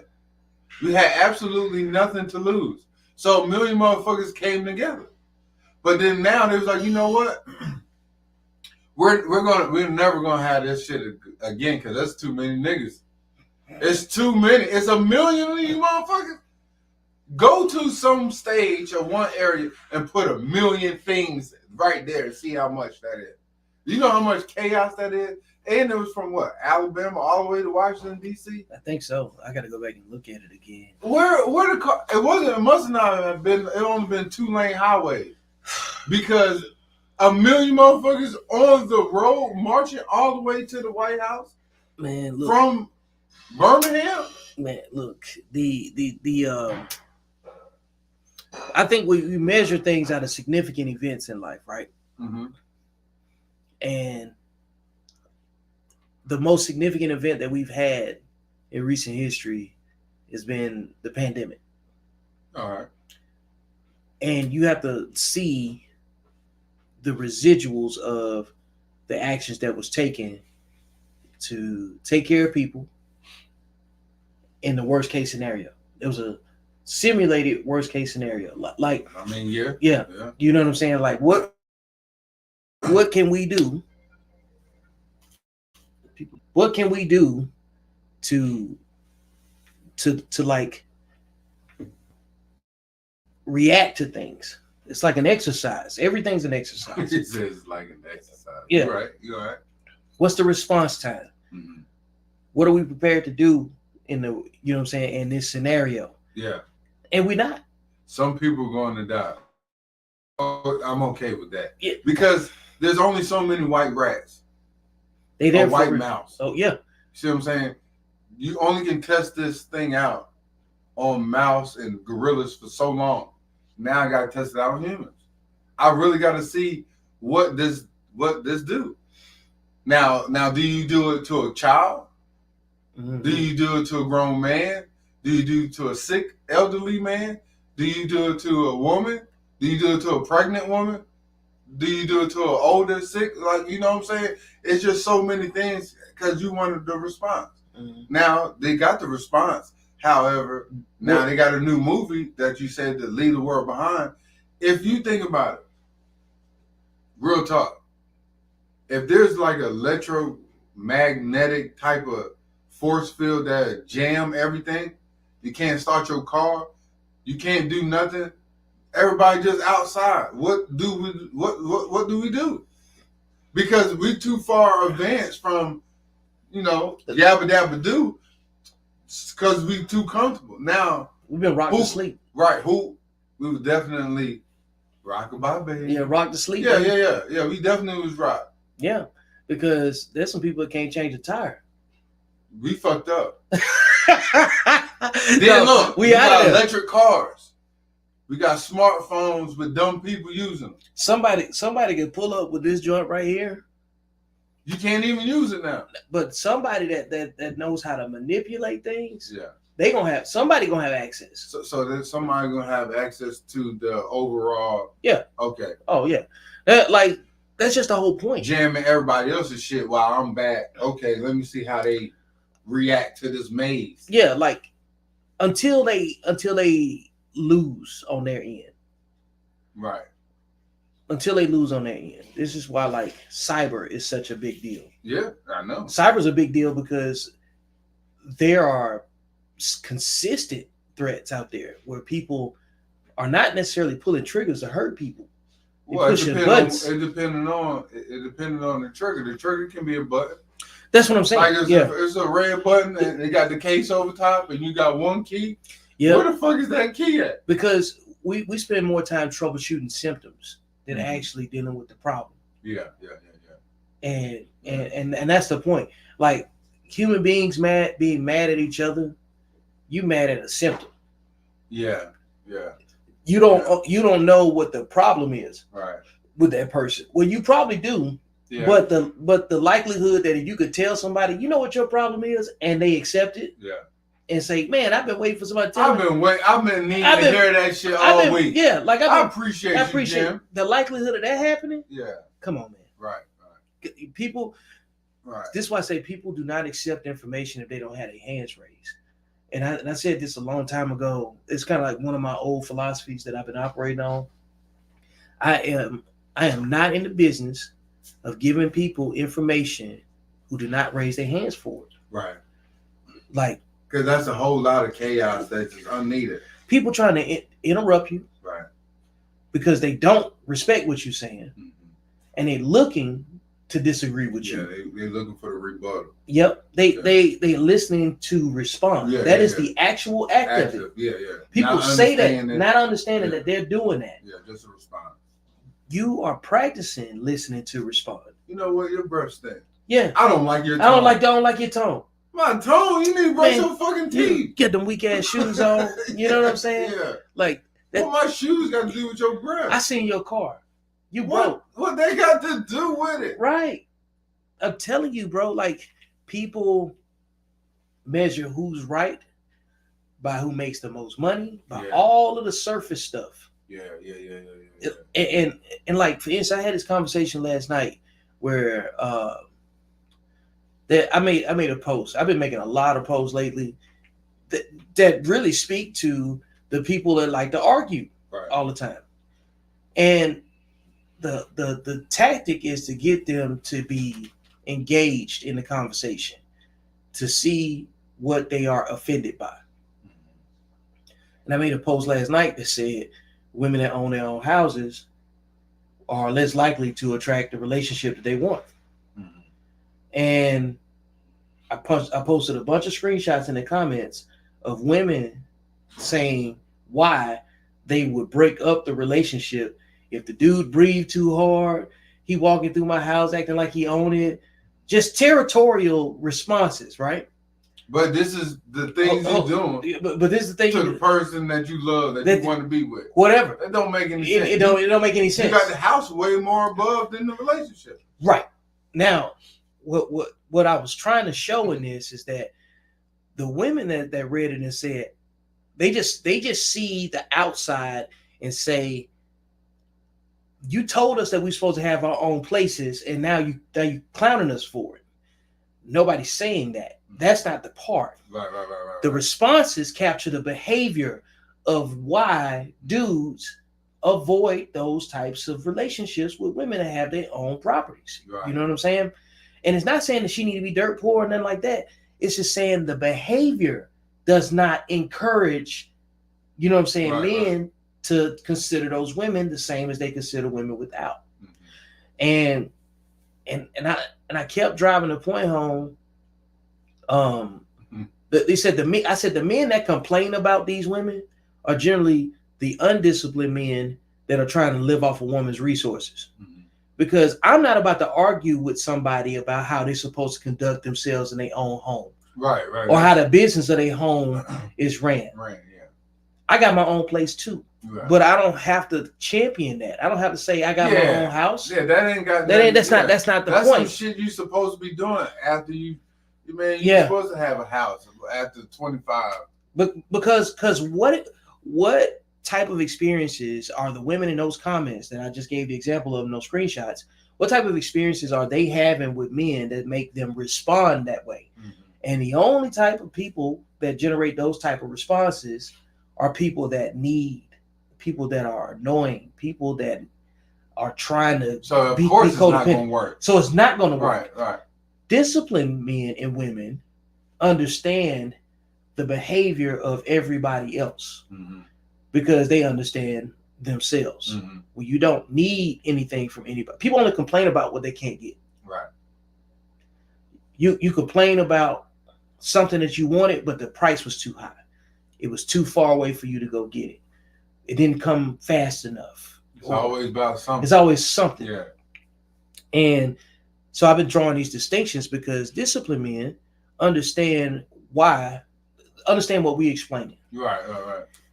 And disciplined men have healthy boundaries. Mm-hmm. And before they go argue with somebody, they will try to explain it to them. Yeah. Or just shut it down. Or avoid it altogether. Right. Because before I have to shut it down, like I'm going to try to explain it to you, mm-hmm. and I'm going to break it down. If you're still looking to respond, then I'm going to disengage. Yeah. That's what I mean by shutting down. Exactly. Yeah. And they can have an argument by themselves. Right. Because I never really saw that. I've lived a whole life where everybody in that we know got the same things. Mm-hmm. So ain't nobody trying to force themselves into somebody else's life to change their view of things. Right. You did what you did. I did what I did, and we got whatever we got out of it. You know what I'm saying? Based on our own individual goals and understanding of the world. Yeah. So most of the people that's arguing back and forth about these little things are generally undisciplined people. It's funny that you say that because like you champion these things, but you don't have no room for a relationship because your career is above all. Because this is why you're single, no kids, this, that, and the third. You put all that energy into your career. The people with all the kids and all this other shit, they put their energy and their sex life, and it shows, and it's displayed. It's the outcome. And it's the outcome. Yeah. So the people that you want, and I'll be trying to really, again, you told me not to try to understand, but it's just very baffling to me let me get this straight. So you got 3 kids, 3 baby daddies, or it can be the same baby daddy, but you knew he wasn't shit and you double back and you triple back, but you knew, and now you want to tell somebody else that you're a victim, and you're not a victim because you chose to stay in a relationship where you knew that it wasn't going to get, this is it. This is the limit. You're not going to get anything else from that because he's showing you this type of, now your life is upside down and all this other thing. You just made yourself harder. You made your situation harder because the next man that's available is not really going to take you and 3 kids. You see what I'm saying? It's not that he's broke or this, that, and the third. He just don't want to deal with that responsibility. It's the liability. But it's a responsibility if I'm the man, yeah, and I'm supposed to take in all of this, and we supposed to work this thing out. But you running your shit different. I can't operate because you don't want to listen. Well, I'll say this: if it keeps you from committing, right, you'll never be responsible for it because you see the liability. All right. You see what I'm saying? Yeah. Like a lot of people don't understand that we all have liabilities. Right. We just have varying degrees. Right. You know what I'm saying? Right. We all on a spectrum of risk. Yeah. You right. You see what I'm saying? Yeah. That's some not further down, some up, but yeah. It's a probability and a possibility. Right.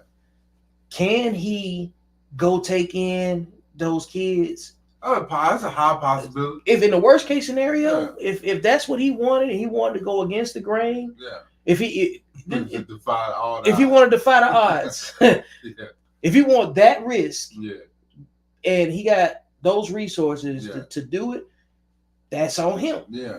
If he think he can go in there with his best interest, cool. You know what I'm saying? Like, we got relationships that show us what it is when you take on certain personalities into your life. Mm-hmm. There's a degree of risk that come with everybody that you with. Right.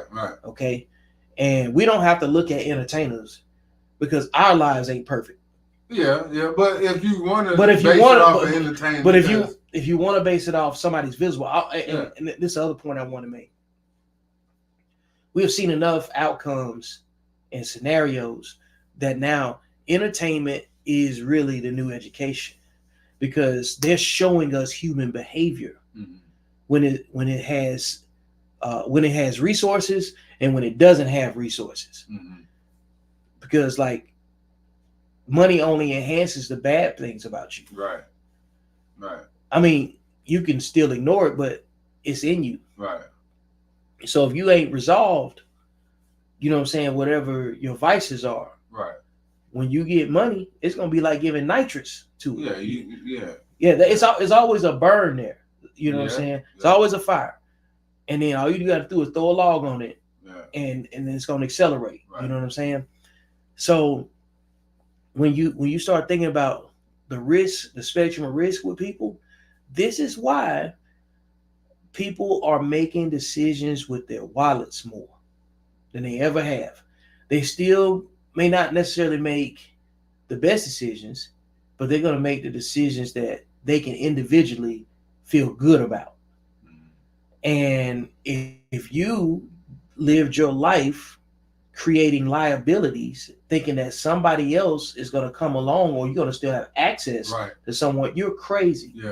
At this point. But you're undisciplined. But a lot of people have that. Okay, you almost like it's a situation that's going on. That's a celebrity. It's a situation out there where this dude, he just got some money, and everybody kind of know that he just got some money. Mm-hmm. And then now it's two things. It's the chick, she plotting because all I gotta do is get pregnant.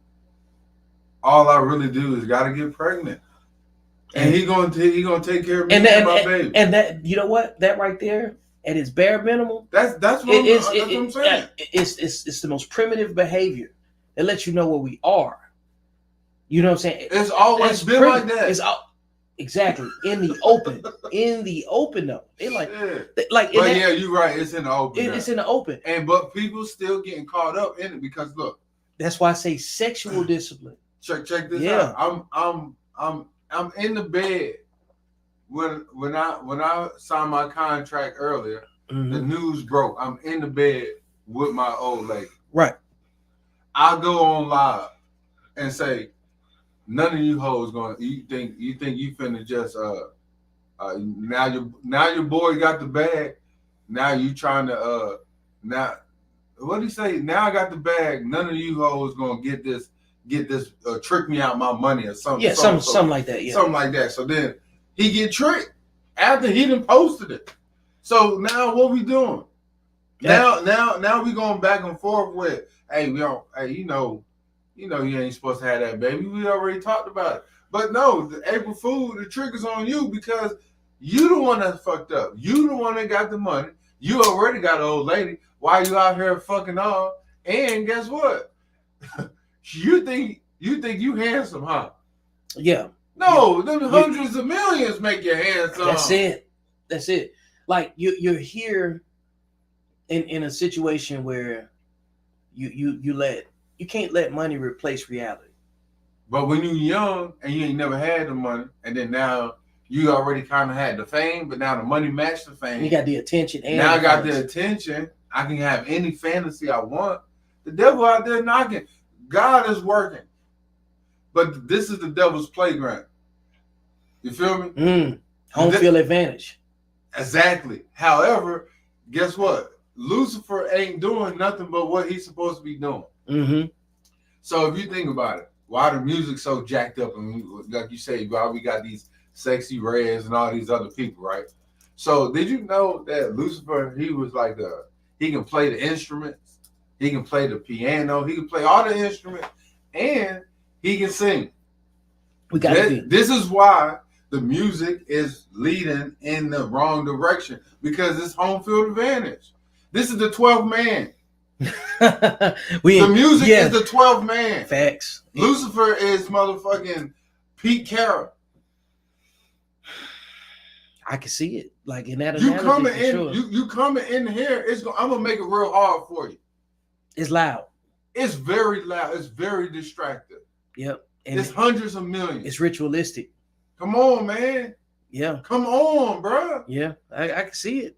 You know, like every story tells. You got the first down, but I'm gonna call Holden. I'm backing you up. I'm making it real hard for you, bro. Every story that's worth noting in life, like we all know about the Pied Piper.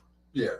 Whether we know the actual story, right. We done heard of that name. And he used music. Yeah. You know, the serenade them draws. Yeah. The ice cream truck music. Come on, the music. Get them kids running. Yeah. You know you don't punish me. You steal money out your mama's purse trying to go get some of that ice cream with the sprinkles. Armies in combat, marching and move to the sound music. Of the drum. Yeah. The beat. The any type of signals. Yeah. The power of music is crazy. Now you picking it up. The power of music is crazy. Yeah. You know what I'm saying? When you think about it, tempo, drums, elevator music, spa music. Yeah, you don't fight when Beethoven's playing on. No. You don't put on a symphony. No. When before you go to the club. No. You don't do that. No, you don't wear street clothes to the symphony. It took a long time for me to really like say to be able to say that, because all of us have been around music or made some, and that's how powerful it is. Everybody think they can do it. Bro. And it goes into your subconsciousness. And it makes it's creeping in, like you already kind of think about it, bro. You go to the club, you drunk as hell, music is blasting, you hear that shit outside in the parking lot. But you gotta get faded because it ain't gonna hit the same if you go in that motherfucker sober. Yeah, you in there sober, you can't enjoy it. You know what I'm saying? You go in there fucked up. What you sipping on? Devil's juice, spirits. Devil's blood, the spirits. Evil spirit. Yeah. I got bad intentions already. You're not coming there you ain't coming there like you going to have a good time.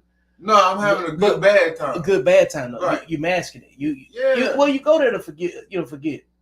I had a long week of work. I think I deserve this. I think I deserve it. Yeah. Then okay, I go, motherfucking have a good time. The chick I'm looking at is fine, but it's because I got these Hennessy eyes. Yep. I got these Hennessy eyes. And it's dark. It's super dark. It's patchy because you got a little light, but it's dark though. You don't got the whole picture. I don't got the whole picture. I got about 50% resolution. Maybe. Then, shit, I'm trying to go take her home. Shit, she want to go home. My intention is just have a good time. Her intention is have a good time, but she might have, I'm going to rob this nigga. Yeah, she got people following you. Yeah. Everybody got a phone. Yeah. How many yeah. other? Yeah. You gonna go to her spot? She got a baby daddy. She only fucking you just to make this nigga mad. But she know this nigga crazy. She out here trapping. But she out here. You don't know. Bait. Yeah, you super bait. Super bait. You a duck. Oh man. You don't even get it. Like and It's that's duck hunting season. it's duck hunting season, and you bait. And I've been saying this too. Like I've been identifying the conflicts that women have with each other. Right. Mm-hmm. Men have conflicts with each other too, mm-hmm. but it's between a certain mindset. It's never about like we don't see each other and be like, I'm competing with SLP and you compete with my brand. That's not it. We trying to work together, right? Right. You got your own network, and there's some places where we mesh very well. Mm-hmm. And then there's some places where I know I can put you in my network and you will have a different experience and vice versa, mm-hmm. right? Mm-hmm. That's communication, mm-hmm. true communication. Mm-hmm. The part where we're going to have the most obstacles is because you're going to have men that think you're talking down on them. And it ain't the audience. And it's like the audience. Yeah. The disciplined audience understands that there is a larger communication taking place. Right. And this conversation is just designed for you to look within. Within. It's no shade. Every conflict that you take outside is really from within. Yeah. So when you pay attention to what people do when they have time, their behavior reflects what they at war with. Mm-hmm. Mm-hmm. Their behavior, not what they say. No, it's the action. It's the action. Yeah, it's the action. Because if actions speak louder than words, then what are you saying when you're doing something? Yeah. So when you think about the guys that's in competition that you know what I'm saying, for the wrong reasons, the unhealthy competition that I talk about all the time. Yeah. What are they beefing over? Same shit. They fighting over the wrong women. Yeah. That's got babies by the wrong men already. Right. That group of men is completely different than the group of men that we know. Mm-hmm. The group of men that we know and that we spend our time with, networking with, doing business with, all of us got something to lose. Right. All of us got something that we're trying to grow, and not at the expense of other people. So if you know it's a bunch of men out there that's like you, and you're going to be a little bit more appreciative of your time and your safety than the undisciplined men that are out here chasing the wrong women. You know what I'm saying? When the men on this side are able to attract the right woman, those men that's out there have to go pursue women. And when you pursue something, it's usually not for you. Yeah. You shouldn't have to chase something that's for you. Right. This ain't about like standing up and saying, I'm the most alpha, the most masculine, the most this, the most that. No, this is about operating in your nature. Mm-hmm. And as a man that believes, if a man believes he's supposed to be live a well-resourced life, he's supposed to have success and stuff like that. It's just certain decisions he don't make. Yeah. And unless it's relative to the lane he really want to be successful in. Yeah. If you believe your lane has all of the women, and if you prioritize that, that's not hard to get. Yeah. You could throw some money at any goofy situation and still and take a couple pictures and a couple videos and say something crazy, and it looked like you got relationships on relationships on relationships with all the women that you got access to. Because you can't fuck them all. You got like 8 billion people in the world. Exactly.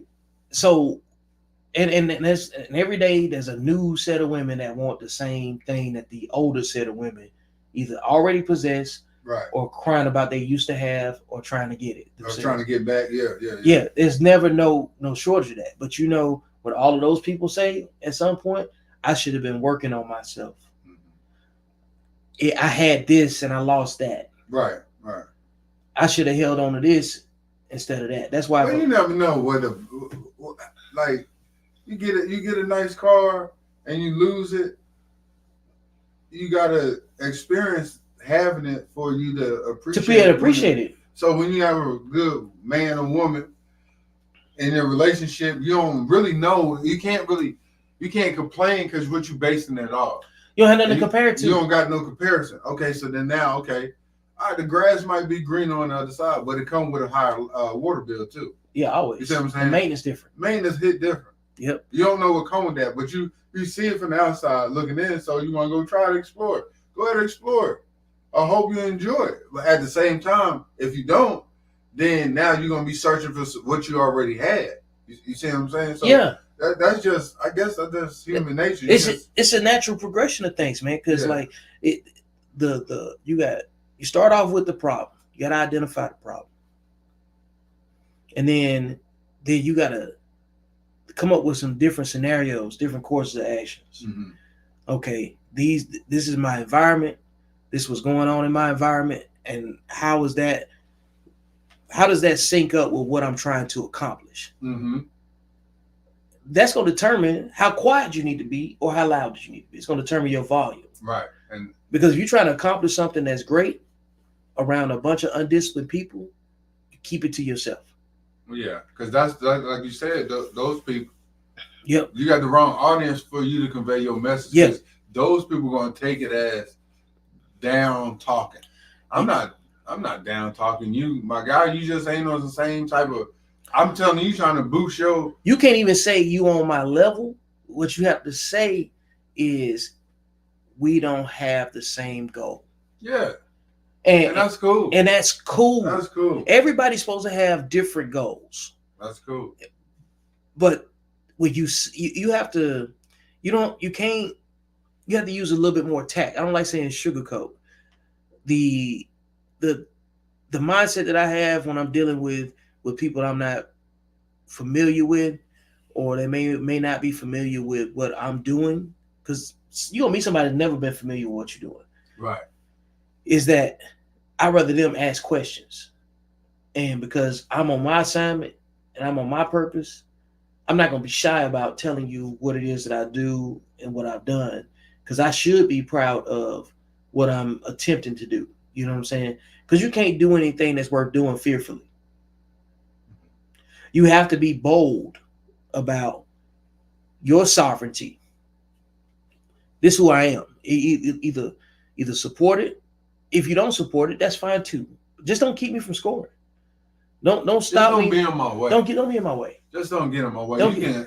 You can just move over. I'm on the highway. Because you see me coming, you can just move on over. You're gonna have to move. I'm gonna move you. Yeah, you just move on over because I'm coming. Because I'm coming. Yeah, you see it. And that's the other half of it. Mm-hmm. We ask people to move over. Yeah. Or make room. Sometimes you just gotta. And sometimes I'm not gonna hit my blinker. Sometimes I hit that bump. I might have to hit you with a pit maneuver. Yeah. Because like, and I'm gonna do it politely. Hit you with some of that Ricky Bob. I'm probably still gonna apologize. A little shake and bake. Yeah. You know what I'm saying? So furniture gonna be moved, and I probably still apologize. Yeah. My bad. Yeah. Just gonna get you out the way. You know what I'm saying? Get you about the way. Yeah, because somebody gonna move you out the way. Yeah. And they ain't gonna be as kind about it. You could easily just moved over. Now you're in the ditch. Now you're in the ditch. Now you're 4 ways on. Now you in the ditch with your 4 ways. Man, and that's what all of this comes down to, is that you only have time to make good decisions when you got good information. Good intention. And good intention. You don't. Good people, good food. The world ain't perfect. Yeah. People ain't perfect. Right. Every situation ain't perfect. Right. You can move with perfect intention, though. Right. If you move with, like, if you set out to say, I'm going to go do something good in the world, and some things could happen. Good things will happen. Good things will happen. Can some bad stuff still happen to you? Absolutely. Everything, nothing's absolute. Yeah. The whole point is that success comes in exceptions. Yeah. And it comes in exceptional things. You got to do exceptional things to experience success. Mm-hmm. You can't do average stuff, because doing average stuff puts you in the same boat as all the other average people. You ain't doing anything by intention any different than just being responsible, which is why most individuals are independent in general, because they make their own choices. That's what independence is. Being responsible is another degree of that. Because you could be independent and be irresponsible. Because the freedom of choice is what makes you independent. Mhm. Being sovereign, though, is knowing consequence, recognizing threat, believing threat exists, Mhm. believing that you attract everything that you experience in most cases, taking responsibility and accountability for the outcome because of your proximity to it. Mhm. It only happened because you were participating in it. Right. There are no victims. There are only volunteers in most cases. Mhm. So that's hard to hear after something happens. But what about before it? I mean, either way, before or after, it's going to be hard to hear. Mm-hmm. At the end It sounds discouraging before to some people. Yeah, but you can't worry about that. Can't worry about that. You got to be worrying about the bigger picture. The bigger picture is the windshield. Mm-hmm. The smaller picture is the rear view mirror. Mm-hmm. And the side view too. The side view, but the objects are closer to appear on the side. Yep. So you got to understand where you headed, and when you understand where you headed, you got to understand, okay, you want to get there the quickest, or do you want to get there the safest? The safest, man. Sometimes the long way is the safe way. But some people be thinking the long way is the wrong way. Man. Because everybody want to get there fast because it goes all back to time. So now, what are we doing with this time? Do you want to get there the fastest or do you want to get there the safest? It's going to take some time either way. Now you got to pick. You got to pick. That's why, like, you know, when I started this podcast, I was like, man, do I want to do it every morning? Do I want to do it how many times a week? I said, you know what? Let's just commit to one day a week. Mm-hmm. 1 day a week. Have a good conversation for about an hour and a half to maybe 2 hours. And see what come out of it and go from there. Mm-hmm. Because it's better than trying to do it every day, and then you obligating a lot more of your space and time, mm-hmm. your creativity. You still got your own things to do. Mm-hmm. And it really won't be conducive, probably, just starting off. At that level, it becomes demanding. Right, and you don't want demanding of your time because I got other shit I got to do on my time. Yeah, I'm already behind. Some of yesterday rolled over to today. Yeah. I woke up with yesterday. Yeah. You know, that's the thing. You wake up with yesterday. Come on, I'm in debt with yesterday. I got to pay off yesterday to get right with today. Now I got anxiety about tomorrow. Yeah. And I ain't thinking about today. I ain't even worrying about today. I'm so overwhelmed about tomorrow and yesterday. Yep. So tomorrow gonna get here, but we don't know when. Because every next day is gonna be tomorrow. Man, look, and you slip one time. Now you down for 2 weeks, 3 days, 4 days. Now you a day behind. You oversleep. That's a whole 24 hours. A lot of shit can happen in 24 hours. You can oversleep. Yeah. You can be perfect on time and you go outside, there's a car accident. Right. There's too many random things that you don't have control over. Yeah. And that's why, like, it's important to practice sovereignty and recognize that you only control you and how you respond to it. And it gives you a better tolerance for the unseen. Because just like you don't have things in your life that you can predict, think about the unpredictability of other human beings based on their varying degrees of discipline and self-awareness. You see what I'm saying? Like, you got people. Remember when you were younger, and a fire truck or the paramedics or any first responder come out with their sirens on, people would just pull over. Mm-hmm. People still be driving. Now, yeah. They don't give a damn about that truck. The school bus pull up and put the sign out, and people think that, oh, I can drive around the school bus. Mm-hmm. Like, these are things that we saw as kids, and was like, you always stop when the school bus stops. You're supposed to. You're supposed to. It's illegal not to. Right. We should never, like, we still got children being left in hot cars. I've never grown up and not heard a year where somebody didn't leave a child in the car. I know. And that's sad. That's sad. Because it's one of those things where. But they'll remember the dog. And that's where I'm getting at. They'll remember the dog, though. That's where I'm getting at. It's like, what is your priority? What's at the top of the list? Mm-hmm. And it goes back to like the beginning. All right. So how the hell did we get here when we supposed to be tougher than any other race together? But now it's separation. Man, look, this has been a good conversation, man. You know, and it's about taking the time that you have and making the most of it. Mm-hmm. And if you put it in the right places, it's easier to make it real. If you stay with something that you can manage and it doesn't take anything out of you, it's fulfilling. Mm-hmm. To overdo something and it becomes demanding and you become a slave to whatever it is that you're committing your time and information to. Yeah. And so that's why I don't understand like the apprehension that people have when they use social media. We've been on social media with the same people for years and over a decade now, and we're not. And it's harder to get a conversation across where we can actually be networking and it changing each other's outcomes or affecting these changes. You know. But so, what if social media was put in for that? Well, and what if social media was put in just for that? Look, and that's another added distraction. Another added distraction, and as we get one of our other, people that can add a lot of brevity and depth to the conversation as she getting situated, we got the infamous Star Jones was Star Parham Sobers. You know what I'm saying? Like she got, as far as I'm concerned, all types of aliases, and she over there probably casting spells right now. Let me know when you're ready. I'll bring you up. Casting spells? Yeah, like that's the only time that you see a cat come out. Watch this. That cat woman. What's going on?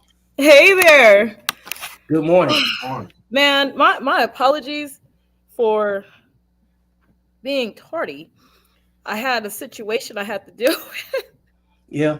Hey, we were just talking about, that's what this whole conversation has been about. You can have the most deliberate intention and something can come along and just change your timeline, and whether it's in your control or not, you got to have the best intentions when you're moving, Mm-hmm.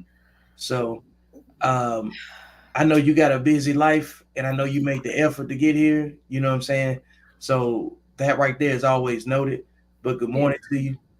Good morning. Good morning. Man, I just don't want to come in and just change the topic, but talk about it.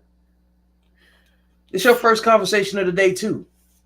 Every morning, Yeah. I have deep talks with my children, especially when I'm dropping them off at school. So my little girl, she's 10.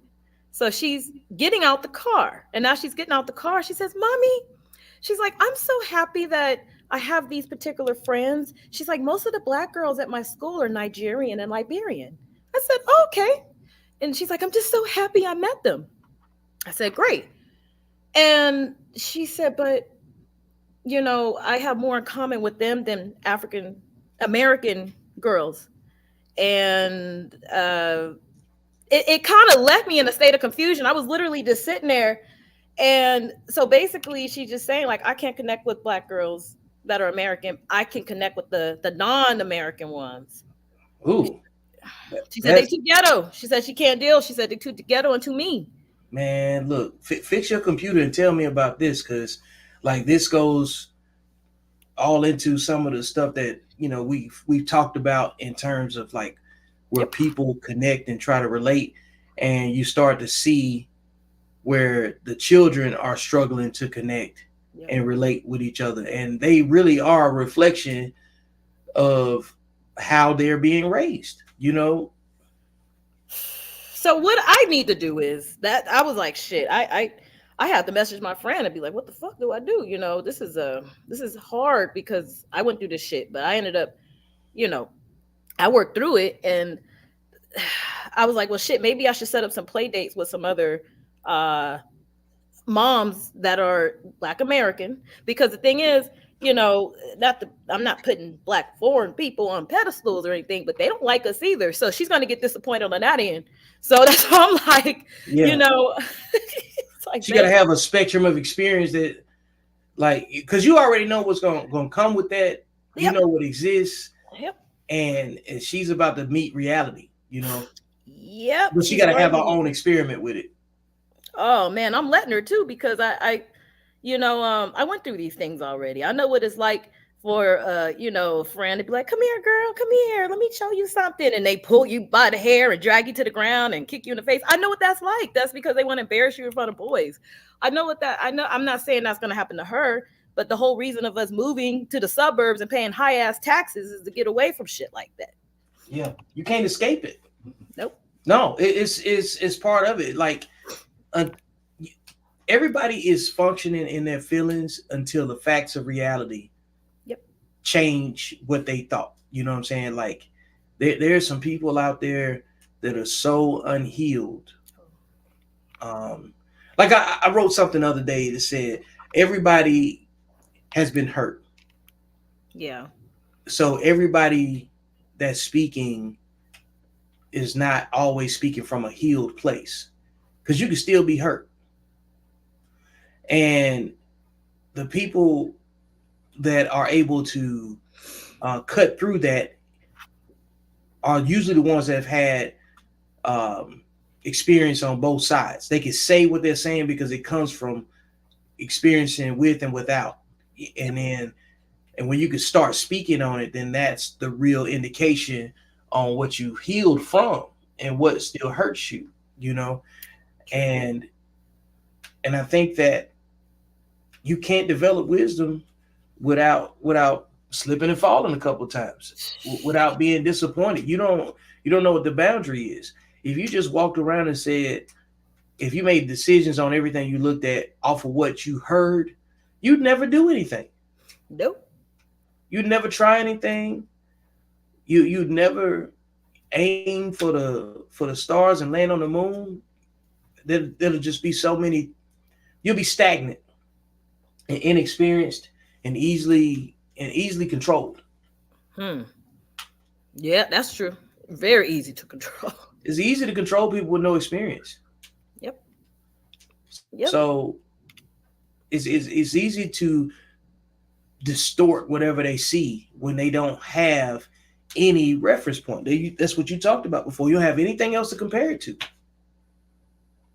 So how are you planning to chaperone her in this experience as a mother, or like what do you think you need to do in this situation? Because that's a real unique spot to be in, because everybody ain't your friend, right? We know that.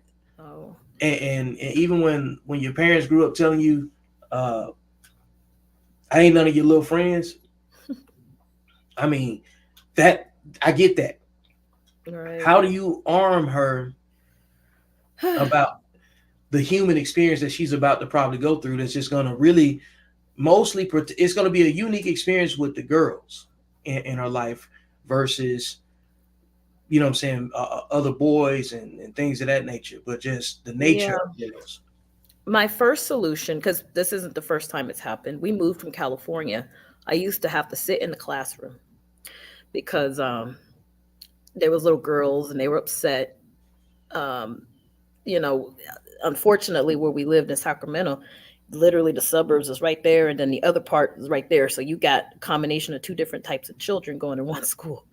And I had to literally sit in the classroom, and I had to bring my sons a few times because girls would pile up just to try to, come at my daughter. And she's a little girl. She was like fourth grade, and then it's the sixth grade girls, and they're all jealous. And because all these boys, they made posters and stuff on Valentine's Day, and my daughter came home with bags and flowers and all this shit. I mean, she's not even in the boys, but she just the way she carries herself, she's like, all the, all the little boys like her and shit. So this Mhm. wasn't, and it's still that way. It's not.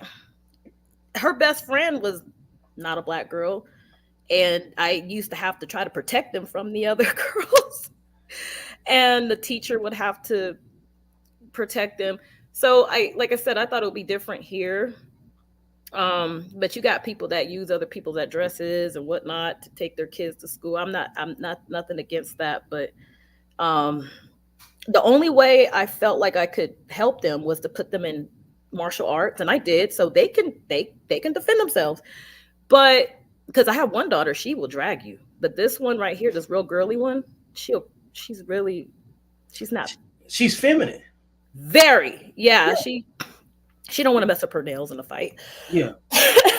She Yeah. got French tips. She's She didn't come 10. there for that. So the only thing I could do now, I want to connect with other black women, men, women, parents, and try to not so much change her perspective, but I just don't want her having a fixed perspective of black girls from America. And I can't say I had a fixed perception of it, but I went through a lot of hell, and it took until I was grown to be really healed from it. And sometimes I don't know if I fully am, because when I see certain things, it brings all that shit back. When my daughter goes through these things, it brings all that back of what I went through. And it's an instant I don't know, it's just it confuses me, because I don't know. I listen to Jimi Hendrix, I like Metallica. I probably talk like this, but man, I'm telling you, like, I went through a lot just because of that. Yeah. That's a unique totem. Yeah, that's a unique cross to bear. You know what I'm saying? Because like, I get that. There's always some kind of jealousy and competition. You know what I'm saying, amongst kids, amongst Yeah. adults, and stuff like that. But it wears differently on young girls than it It does does. boys, Oh because God. like eventually, like you just got the man up like that. That's all for boys. They got the man up. There's no man up for a woman, for a young girl. But when my parents made me But do yeah, that, but what's the version of that? What does that look like though? ooh, it takes you out your comfort zone, because my mom used to have to prep me before going to school. She's like, okay, they're gonna try you today.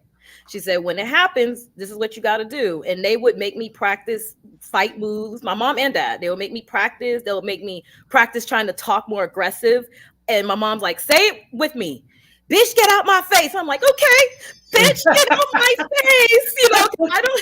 I don't know how to do all the neck movements and all this stuff. So I'm just like, I don't know what to do. I just want to be friends. I was like, what if I give these bitches my lunch money and they leave me alone? But it never worked. I had to learn how to fight. And what it did was, I was on, and I mean, I'm not embarrassed to say it. It's just what it is. From age 12 to 17, I was on juvenile probation because I started whooping ass. But it wasn't a good look. I had to turn into something that I wasn't, because I can look through my childhood diary and I could see I turned into something.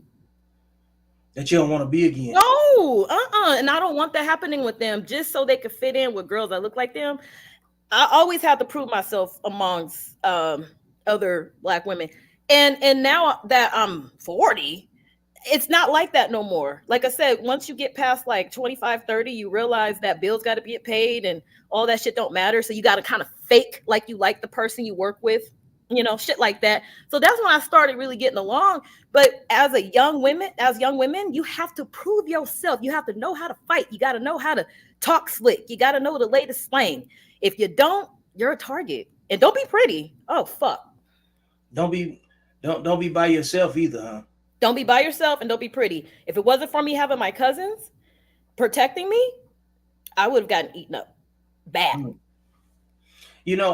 This is one of the reasons why, like, I made an assessment before, and publicly we're talking about it.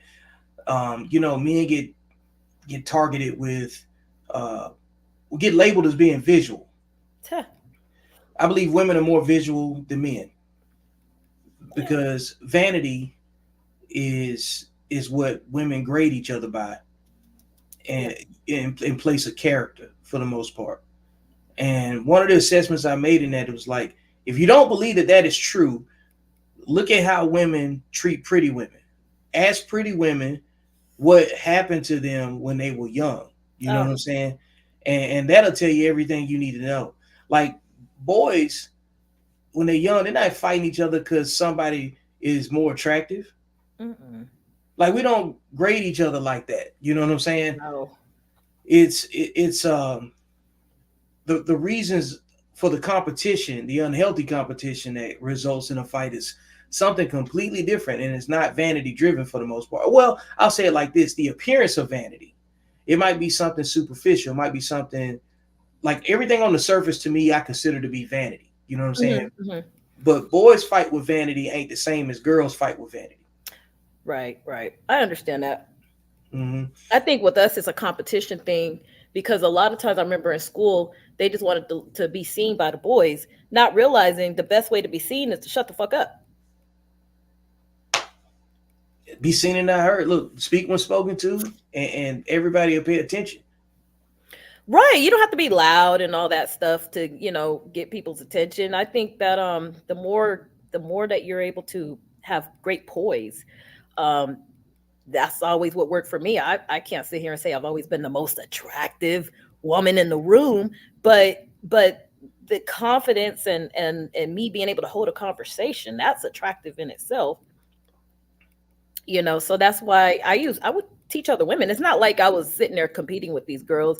I would dress down and I would just figure out a way. Caught my daughter doing that shit. I didn't like it. She was like, no, I'm not gonna get my nails done like that right now, because I was like, why? Because of the bitches? She's like, well, yeah. I was like, no, fuck that. No, you continue their shit. You know what I mean? Like, I special order dresses for her. She don't wear regular dresses. No, I special order her dresses. I mean, I don't know. I take pride in spoiling my daughter. My husband and I both take pride in spoiling our daughters, but and she's a sweet girl. I could see if she went and she was a mean girl. She's not. She's sweet. Man, look, it's you can't really stop enhancing that No. because you kill confidence you when you have to dial something back. It kills who you supposed to be. Yeah, and I've done it. I ain't gonna do that to her. She was looking at a house yesterday. We were just driving, and here in Arizona, you got some beautiful homes. And she was looking at houses right around the corner, and she said, "Mom," she's like, "my yard is gonna be bigger than that." And I said, "I like that." She said, "Yeah, my husband's gonna buy me a beautiful house when I grow up."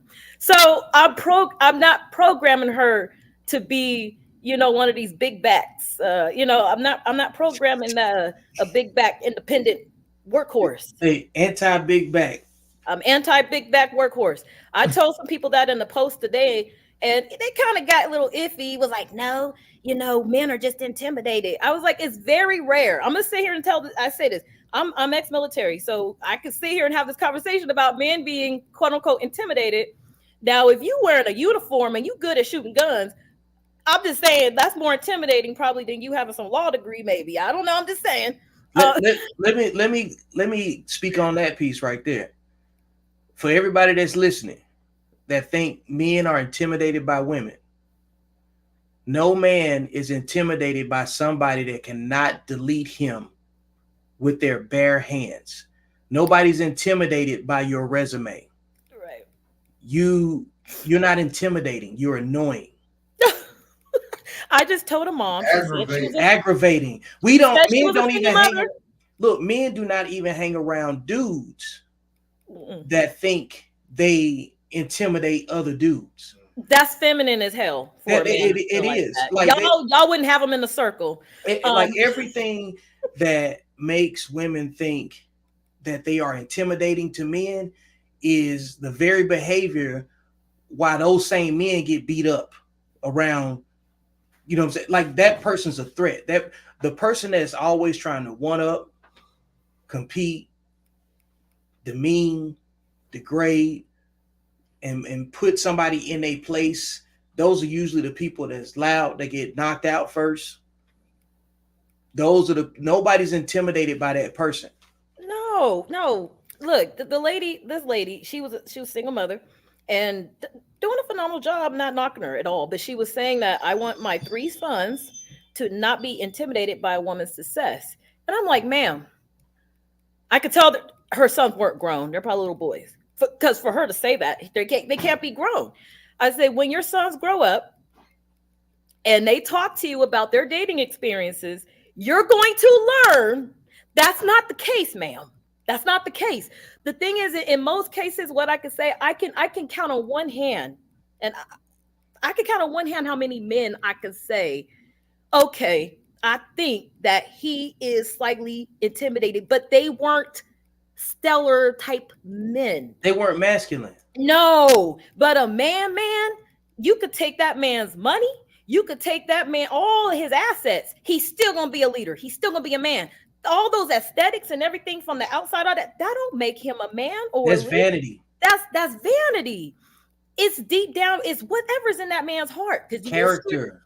it's character. You put a whole bunch of people in one group. You take all the resources away. Somebody gonna lead that group. Somebody gonna lead that group. Still gonna That's just what it is. So my thing is this, because we, like you said, we're more vain. A lot of people want to dispute that, but the other day I was listening to Chris Brown and the song Heat came on. People be singing songs but don't realize these are truth. So when you say women are vain, that whole song is about women using their vanity because they want to fuck him. That's it. That's the only thing it amounts to. And Right. then they mask it with this other layer saying, I do this for me.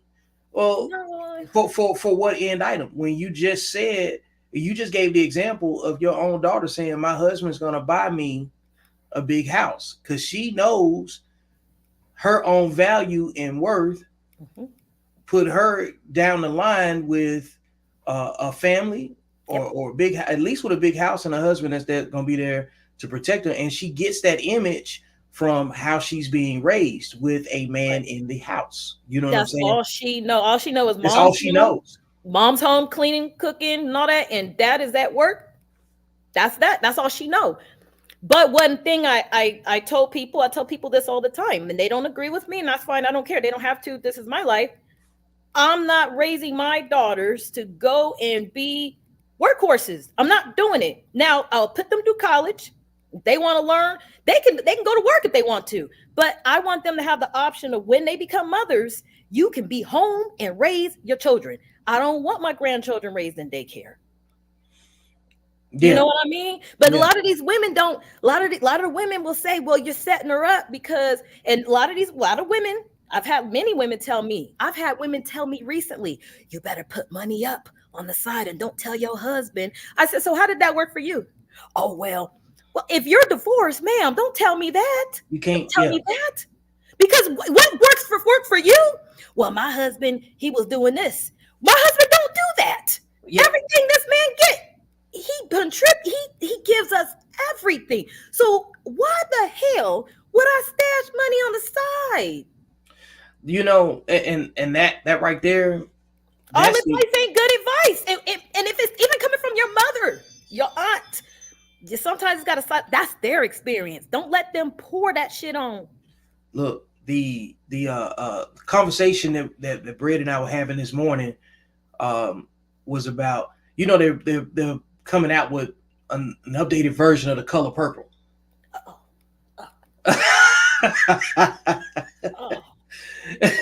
And dude, it just got nasty in here, right? I made my nose sweat. Yeah. So the color purple was, what do you think the original color purple amounts to? I have to watch it every damn day as a kid. So that's one of my mama's favorite movies. I know it line from line. My daughter asked me if she could watch it. I said, fuck no. I went online and did a poll and asked people, like, what do you think? Because my daughter's curious. She's 10, almost 11, but she don't have no kind of perceptions. She don't know nothing about no damn racism right now. And she don't know shit about female oppression. She don't know nothing about So I didn't want to show her that because she would be so traumatized. It would break her. You protecting her right now until she able to process it, right? She wouldn't be able to process it at all because she look at black. When she look at a black man, she sees nothing but love. You know what I'm saying? She don't, because she sees her daddy every day. Yeah, yes, dad, brothers, grandpa, like all the men that she's been exposed to, all the men she loved. So I think accidentally, because I don't watch bullshit in front of them, but something came on the TV and a man slapped a woman, and she just, I think it was like an argument in or something, and I don't know, it got physical, but she was freaked out by it. She was like, that really happens. I was like, "Mom, baby, it's that's acting. They just acting." She's like, "Oh, they shouldn't act like that." And oh god, Yeah. But why, why is she fighting a man, Mom? you know what though? You'd much rather have that. You know what I'm saying? Her perception of that versus like, well, Like that's normal shit, right? yeah, like it shouldn't be normal. You know what I'm saying? Like you should look at it and say, my mama gets smacked all the time. You know what I'm saying? I Like, meant to mention this to you when we talked the last time. So this little girl, she had asked my daughter, she had told my daughter, she's like, this is why my daughter wants the separation altogether, because she was just like, the conversations with these American girls is different, Mom. She's like, she asked me, she's like, my mom paid all the bills. So what about your mom? Does your mom pay all the bills by herself? Because this little girl is bragging about her mama paying all the bills by herself. And my daughter don't know what a bill is yet, you know? So she was like, Mom, she's like, do you pay bills all by yourself? Because her mom does. And I was like, why is she even having this conversation? 10-year-olds having this conversation. 10-year-old girls having this conversation. And mind you, I don't know the person's family dynamic, but I'm just thinking like, you don't have those discussions with your daughter about that. Yeah, that right there goes back to one of the points that, like in the past, I was at the barbershop one day, and there was it's a barbershop and a salon together, right? Right. So you get an interesting dynamic in the place. There was a woman that came in, and she was an educator, Mm-hmm. and she was telling this story about how far behind the kids are in reading and reading comprehension and being able to just even pronounce, you know what I'm saying, regular words, you know. And she said that she had the toughest time in the classroom on this particular day trying to get students to pronounce the word for, like FOUR, like as in the number, and getting them to enunciate it the right way. Right. I kept saying fo. You know what I'm saying? Just the short, yeah, you know, typical slang like that. There's a place, time and a place to say certain things in a certain way, right? Right. That's what you're supposed to do as the teacher is instructing.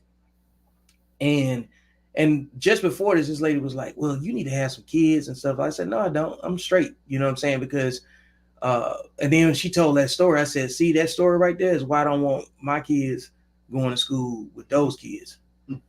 Because if you at home trying to prep your child for the world as it is, Mm-hmm.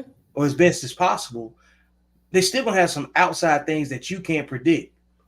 Like the last thing on your mind before you drop your kid off at school is somebody coming up to your kid talking, questioning your child if their mama pays all of the bills. Right. Like you can't even account for that. Now that just changes your whole dynamic in what you're seeing, which is why I've been talking about this so much, about women not having no code. And you're telling stories about how little girls are being influenced by their single mothers. Yeah. And it's Too a many inappropriate different conversations. dynamic in how they try to connect. Go ahead, bro. In America, it's this thing called being Americanized. So it's I know some people that are from other countries, and they're women, and they're kind of like they're taught, their upbringing is to exactly what you said, how their role in life is to, support and love a man, and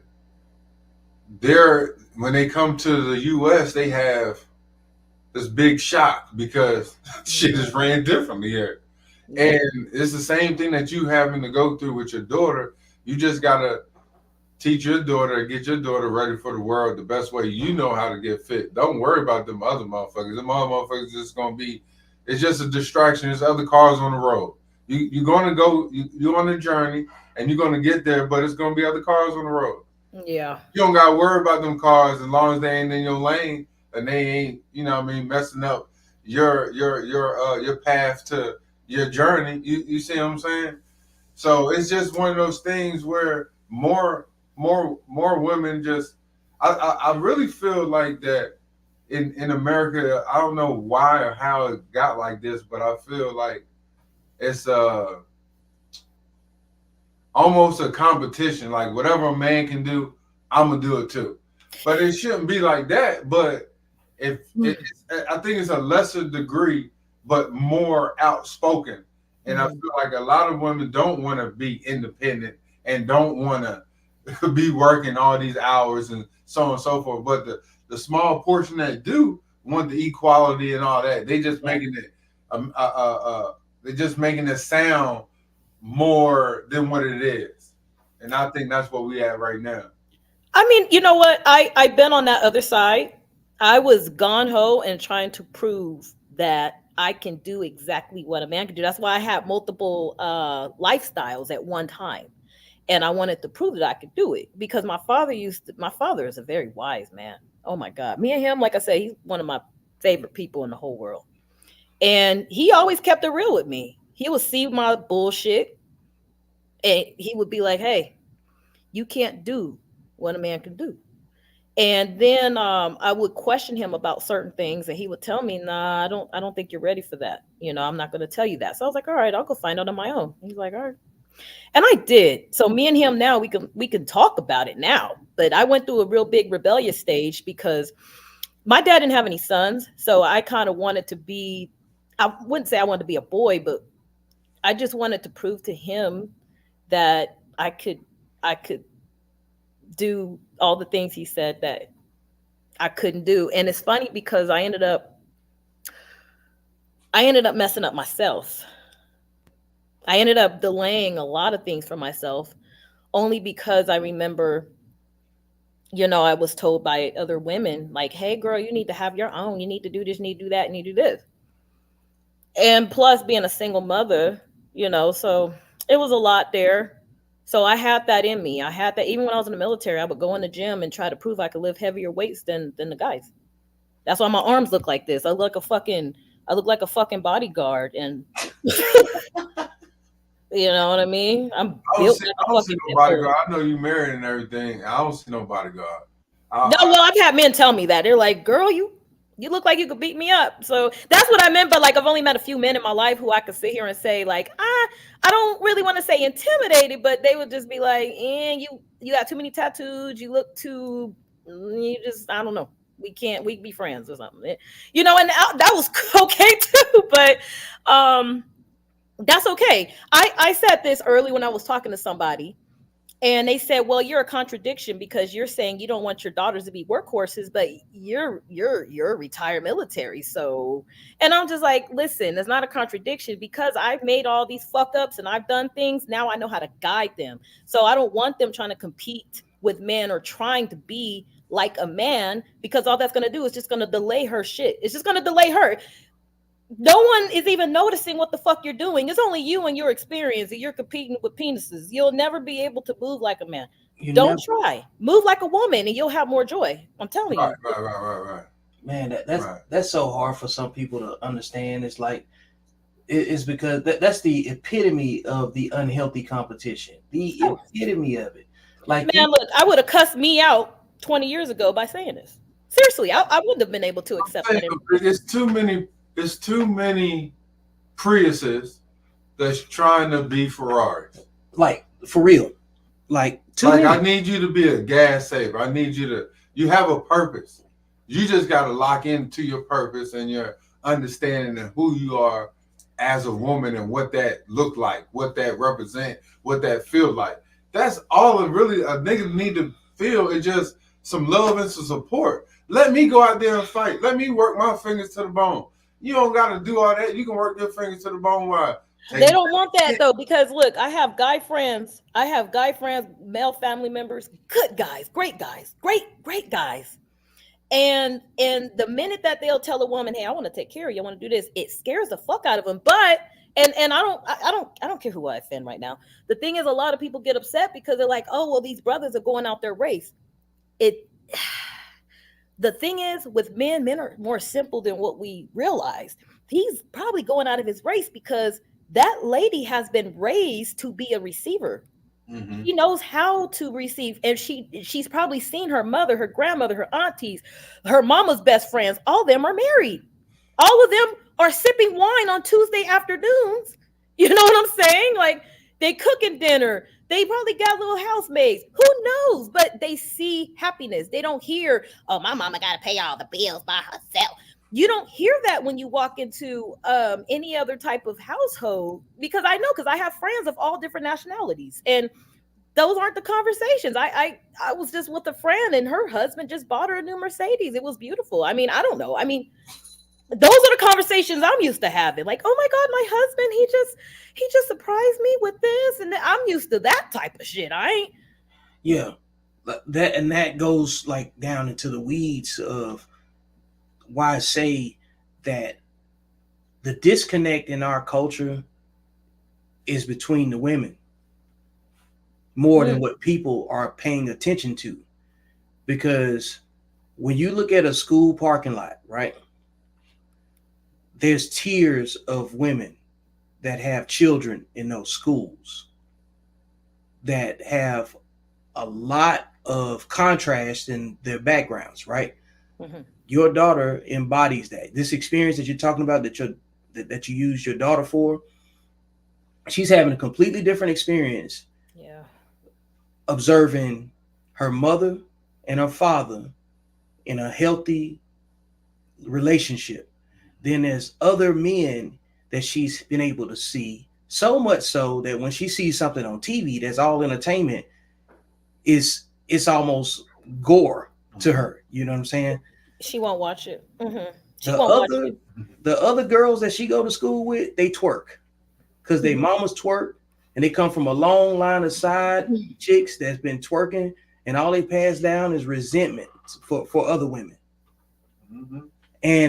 And the resentment comes in through the children, because now this child is learning how to target other girls, not befriend them, target them. Target. Yep. Target them because they don't have no other purpose in just trying to be friends with them. But the Nope. people that she's been able to connect and relate to, or feels better or safer around, are not the same as the girls that are trying to cling to her, because Yep. vanity Yeah. vanity attracts women. Yep. Women are more visual than men, but for different reasons. Men are visual too, but for different reasons. And Right. this keeps driving the point home because, like amongst adults, you can pick and choose what you want to acknowledge and accept. You can always say, "That's not my life. I Right. wasn't raised like that. I Right. don't do that." What do your children experience? And Mm. how is their experience different than the adults that you interact with and the experiences that you've had before? Mm. I think people need to talk more about. You just said there's different tiers of mothers, and then Yeah, it's different tiers because when I went all on. mothers ain't good. Look, everybody that had a baby ain't a good mother. Right. And this particular school, like, this is a school, this is an academy that we put our kids in. And when I was on the field trip, I like to volunteer. I met a lot of other moms, and it's like, it's total normal, and it sucks because I want to meet ones that look like me and have normal shit too. You know what I mean? Like, I met one before. Her name was Jane. She act like her name. She was fucking plain. All she did was just take the kids to school, go home, cook dinner. Her husband came home. That's that. And I enjoyed Jane's company. Me and Jane was cool. She didn't do nothing else but just be a mom and a wife, and that's it. And her conversations weren't toxic. But I can mix with I've met a lot of Spanish women, and they're just happy. They're just happy ass women. Like, oh, I'm about to go here. I'm about to go cook dinner. About to, Starbucks, Target.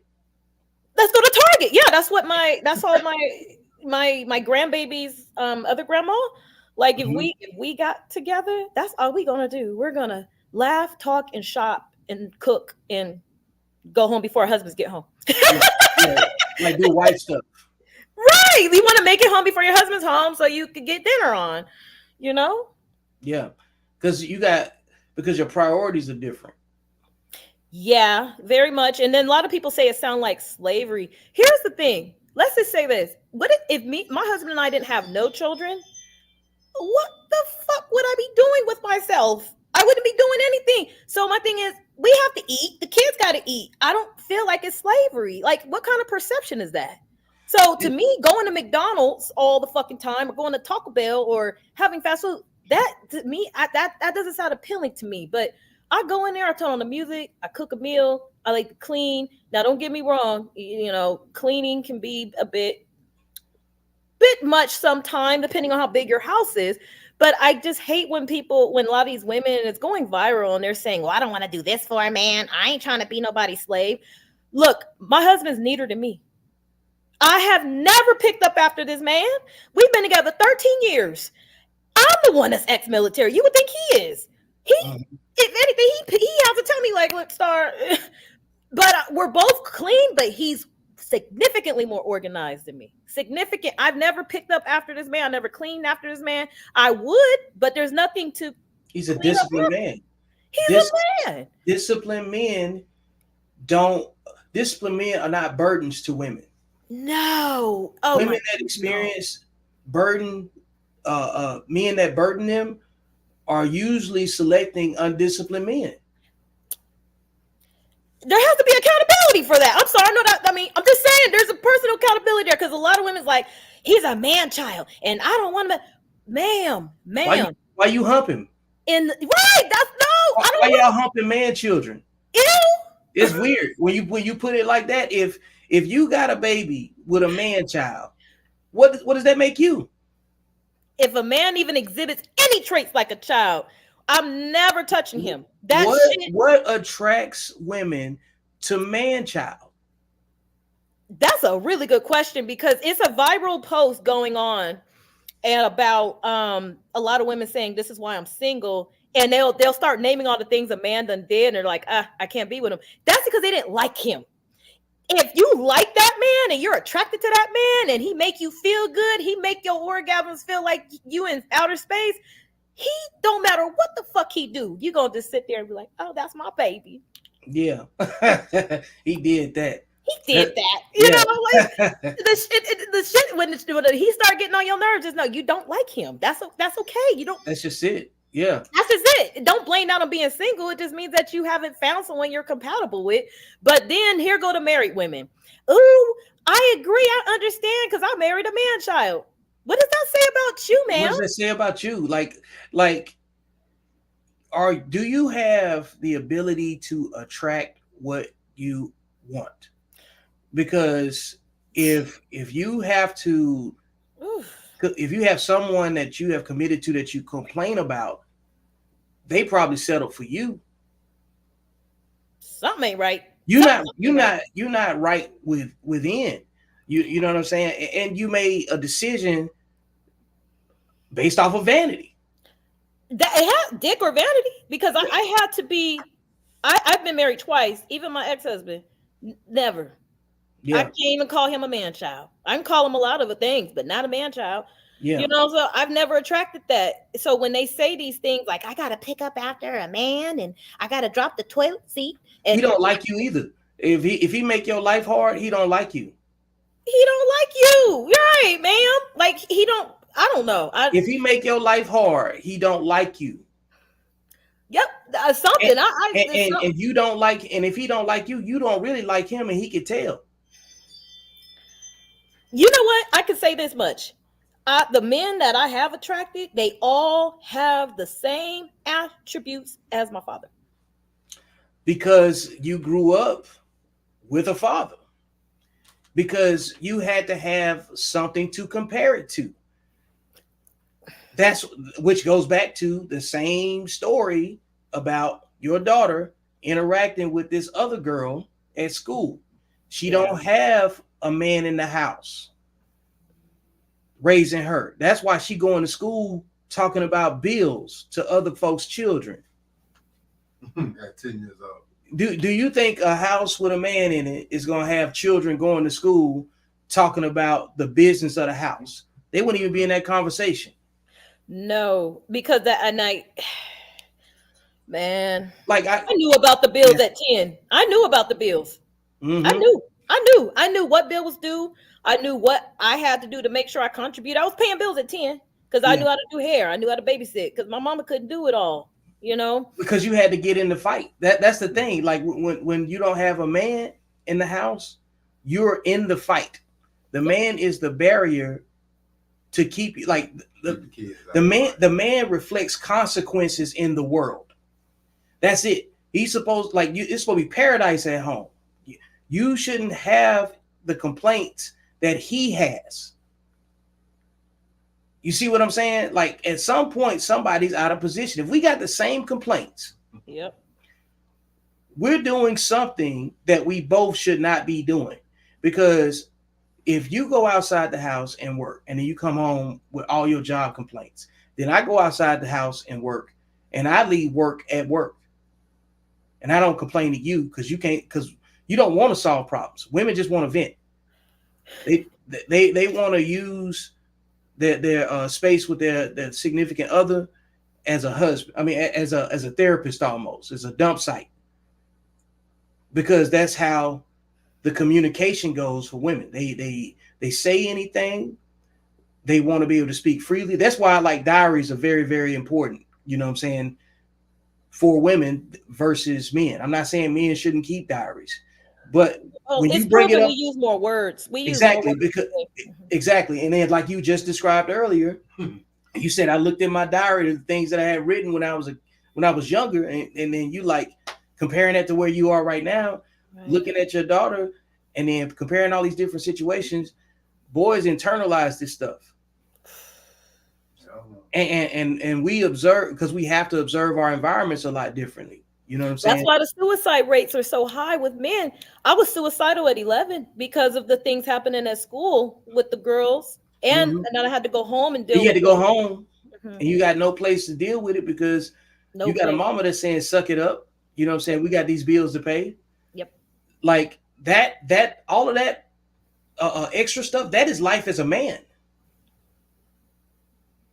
And children being exposed to that are uncovered. So they're getting pieces of the consequences of the world that a man is supposed to protect them from. So now they're exposed. Yeah. But people are championing the wrong thing. They're promoting independence as if it's sovereignty. Yeah, those two things are different. Yeah, and like independently, you can make decisions on your own, free will choices. You know what I'm saying? Deal with the consequences later, whether you accept the consequences or not. Ain't that what they tell you? Ignorance of the law is not, you know what I'm saying? It's not an excuse. Right. That's what independence is. Like you reserve the right to make whatever choice you make based on the information you got. Right. But sovereignty lets you know that there are boundaries. There will be a fight if you cross this line. You know what I'm saying? You can walk over, but you're gonna limp back. Mm-hmm. So you got a decision to make. Right. Yeah. You know what I'm saying? So when you lose the man in the house, you lose sovereignty. You see what I'm saying? Like you're open for invasion. And now you got to go out and seek partnership and connect to everything that looks better than your situation. Yep. So that's why the vanity piece is always the honey trap for everybody. You know what I'm saying? Right. That's why there's a movie called Mean Girls. You got Mean Girls, and then I watched Lost Boys again the other night. First Lost Boys. Man. Damn, that hit different. Mean Girl versus Lost Boys. So Damn. when it comes down to it, even in Lost Boys, they were fighting other Lost Boys, and it was about vanity. Wow. You know, Masculinity is about working with each other. Femininity is about working with each other. And you can't be masculine or feminine, respectively, you know what I'm saying, for man and woman, unless you're disciplined. yeah. Undisciplined, and if you're undisciplined, you're unstructured. If you're unstructured, you're operating on surface Mm. distractions, and everything looks better than the work that has to go into it. You know what I'm saying? And so when you get young girls operating like that, they have less to grab onto than boys do. Because even when boys are messed up, other boys will be like, hey, come on into the circle. You know what I'm saying? We Yeah, can't they leave will. you out there like that. Now, there's always going to be some bullies. There's always going to be some exceptions. You know what I'm saying? Nobody's saying that. But you hear far more times about the mean girls that other girls have to grow up with and the culture of it. And Yep. it gets documented and displayed in entertainment all the time. That's where reality TV comes from. Reality TV doesn't exist without mean girls. Oh God, they make the whole reality TV. You know what's so interesting? I don't speaking of my daughters are only allowed to watch one, and it's called The Vet Life. I don't know if you guys ever heard of it, but it's about three black doctors and Mm-hmm. they opened up a veterinary clinic in Houston, Texas. Okay.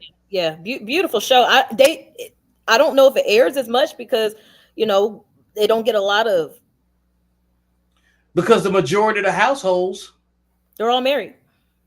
well, the majority of households that would that watch reality TV are watching the reality TV that reflects their reality. Right. There's no drama on that show. The only the they are really good with their wives. Like they'll go home and you can see like them interacting with their families and stuff, and then they go to work and the only drama on there is, you know, if they're trying to save an animal and things like that. So I'm okay with them watching that show, but they've never seen anything else outside of that. But those reality shows full of mean girls, full. And I could do that. I can see, I'm not a mean girl per se. I'm not. But the thing is, I had to learn how to respond. And a lot of people like you use kindness, but the thing is, it don't that don't work like that all the time because when you try to use kindness with chicks from the hood, that they look at that like weakness. And I talk like this. Yeah. That's not going to help me. So, you know, it's just one of those things where I mean that the thing You is, I think you're moved out better to than us? Sacramento. You I moved think out to Sacramento and had a roommate. That's how I met my husband. I had two roommates, right? And I wasn't friends with them. We were just roommates. It was just a situation of, you know. And I met my husband, and they were trying to intervene in that shit. Mind you, I wasn't friends with them. So one of the girls tried to tried to get with him, flirting with him and stuff, right? Hey, he's a grown man. She grown. If hey, I can't control what people do, but he didn't want her ass. He don't like hood rats. So, you know, he had told me, he was like, yeah, she tried to talk to me. He's like, I just ignored her. So the other girl, she was like, you need to go fight her for trying to talk to your man. I laughed. I said, girl, please. I said, I'm not gonna do that. Who cares about? I don't care about that shit. And she said, well, she said, because you let things slide, you know, you might get tested. So I said, so what the fuck that's supposed to mean? She was like, Yeah. I'm just saying you don't like confrontation. So what if one of us, I said, bitch, try. Just try. That's all I can tell you because you're not gonna win. None of the bitches that have ever ran up on me won. And it sucks because I don't do the neck rolls or nothing like that. Get to But it. if you're gonna run up, then run up. You know, I'm a country chick, but Yeah. I just don't know all the thing, all that stuff. But the thing what I learned was if you're happy or if you meet somebody and they will do everything. They will do everything to try to destroy that shit. Because misery loves company. Yeah. That's definitely the embodiment of that. But like, I think it's, I think at this stage in your life, in your 40s, it's much deeper because you have to look after your, like, again, you got other people to look after. So Right. I'm not trying to fight yeah, nobody. you ain't, yeah, because it takes you out the picture. You know what I'm saying? Yeah. You got a whole village that you're responsible for as the matriarch. You know what I'm saying, in your family, and you can't support your husband if you ain't available. And he don't like no We don't drama. like conflict, man. He don't I like don't, nothing like I that. don't, I don't, I don't like. Man, look, But those women are still operating on they pretty much in their second childhood. So they have childhood trauma that is unresolved, and then they just continuously is weighing on them. It's part of who they are until they resolve it. It could be till they 40, 50, 60, but they gotta look it in the face. You know what I mean? They gotta identify that as a problem because right now they think that's their norm. But really it's not normal for you to be trying to fight a bitch because she trying to holler at your man. Who the fuck does that? Like, if you don't sit your little girl ass down, like, I think it's but funny. it's easier. You don't have to entertain it because a fool and a wise man can argue, and it looks like both of them are fools to somebody outside looking in. But if you don't entertain that shit, and you go on about your business, or you put your time and energy into something more productive, I mean, they can't argue, they can't win the fight, they can't do nothing because you're not engaged in that. You know what I'm saying? and so that brings me to like my larger question, which is now ticking at the bottom of the the screen. This is the most important question out of everything that we've already discussed. What's the path for women to build better relationships with other women? In your opinion, Star, what do you think can be done? Love yourself. That's all. That's it. If you really, really love yourself, it don't matter what the fuck you look like. It don't matter what the other woman look like. If you really have self love, you're not going to be the quote unquote mean girl. You're not. Okay, You're gonna so see that as your sister. okay, so I've seen this whole self love movement for years, right? Yeah. Do you think people have it right, or do you think you have it wrong? What is the real outcome of self love? People don't know what it means. I want to write a book on it just so I, people. because I think because this is one of those vanity things because it goes back to self, right? Mhm. Um, and I think vanity is more about selfishness than it is selflessness, you know, and meaning like you can be selfish about certain things, right? Right. Not to a detriment to where it hurts other people. So what you're describing right now, like even in that scenario about the women insinuating that they would potentially have to fight you about your own man, there's a degree of selfishness that's in there. There's the vanity. There's a whole package of it, right? Right. The selflessness would never have to put you in a defensive position. You know what I'm saying, around anybody about your Right. personal safety because you feel like everybody around you got your best interest and voila, you know. Right. But I think that women have conflated self love with selfishness, and It has, and that's why I say people and it don't know what it creates the means. unhealthy competition. People don't know what it means. To me, when I say self love, it means learn and understand yourself enough to where you know your value, you know your worth. So when you looking at the next person, because all jealousy is just a disgruntled version of being inspired. Yep. So if you're looking at a beautiful woman and you're like, oh, I wish I looked like her, before you start on that journey of hating or whatever the case may be, you need to take a step back, delete social media, don't watch the show no more, whatever. Pull back and self reflect. Learn who you are. Once you learn who you are, I know how my brain works. I know how my nervous system works. I know how my pussy works. I know how all this shit works. To where that adds so much value to myself, within myself, to where all these things are so divine to me. I was just at Chipotle the other day. My husband and I was having lunch, and I seen this. Oh, she was cute, and it was three brothers in there too, right? Like, you know, they were young, and I seen her walk in, and I'm just, you know, I'm just like, oh, she's so cute. Look, Gary. I'm tapping my husband. I'm like, look, watch, they gonna check her out. That's because I love myself. She was probably 21, 22, maybe no older than 25, but when you are comfortable with yourself, you could look at another woman and be like, she's so beautiful. Oh my God. And you'll tap your husband and be like, look at that. Not to check her out, but it's just admiring.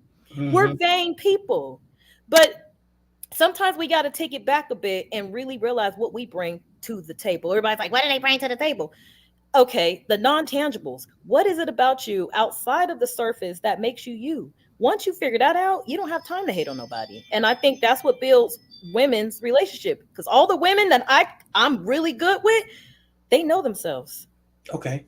So like to go deeper into that, right? So it's the intangibles. So we're going to strip away kids, cars, jobs, sex, and all of these are dimensions to a human being. You know what I'm saying? These are things that you do.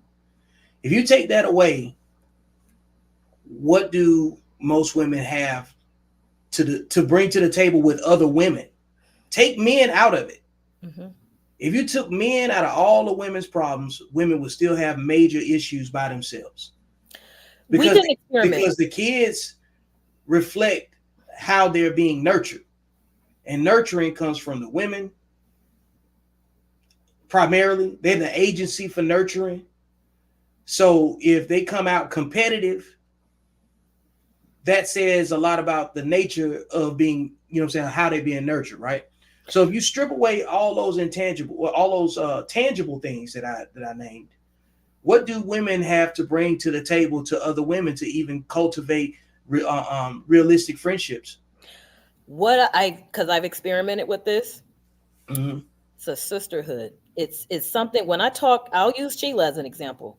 When I talk to Sheila, it's ethereal.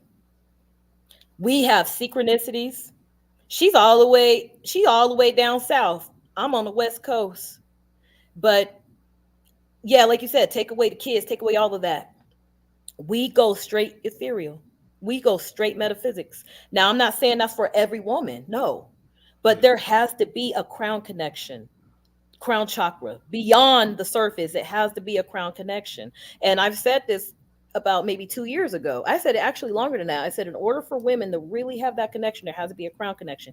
The one thing that me and Sheila offered each other was reflection. When you can see your reflection through that other woman, there's no way you can. I could see my reflection through her. Example. Then, like you said something that was very factual, and I didn't get to touch on it. But you said when women talk, they don't look for the solution; they just want to vent. Mm-hmm. They bring problems to the solution. They do, and we can offer that to each other. Women vent, and we offer that for each other. Outside of all the tangibles, we can do that. That's why I said it's very ethereal, because now that's part of your nervous system, because you could feel that. Here's the thing with that. I leave it on recording. I can hear myself. She don't have to check me. Mm-hmm. She can, but I'm saying I can check myself. But she's not afraid to check me, and she need to check me. And if I see something with her, I will tap her and be like, hey, you know, but we don't really have to do that. But we only do that if I feel like, damn, I really need another opinion, I'm gonna go to her because I trust her. But we have to be able to hear ourselves. Diaries, that's good. You can read your thoughts. Sometimes a lot of shit that we come out with, it's very distorted. Yeah.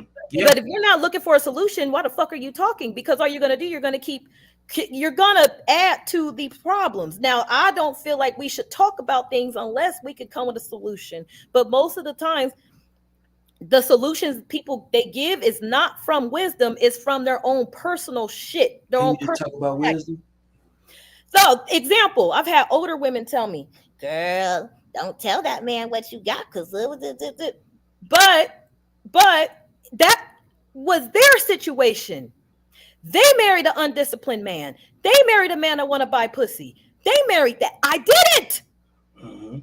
So why the fuck would I hide any money? You don't That's have my point. experience. Yeah, that's my point. Every solution that is given to you, you still got to filter that shit out and make sure it works for you. Because there's plenty of women out here that don't ruin their marriages because they don't listen to the wrong person.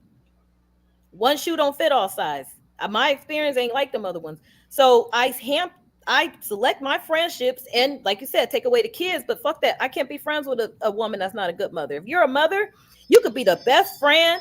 We can have so much fun. But if I see you treat them kids bad, we ain't fucking with each other. Yep. And trust that that's when the husband's like, hey, in so many words, that woman you think is your friend, she's not your friend, and it's deeper than that. She's actually dangerous to you. She's dangerous. Yep. Danger. My husband ain't going for that shit. He'll Yeah, tell me quick. me, He'll tell men, me quick. men don't just look at men look at threat.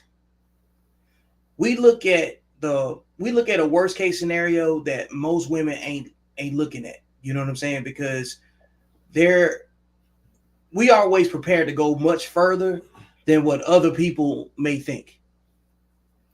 My And because the husband thought is there, it's already a possibility in the multiverse of chaos. You know what I'm saying?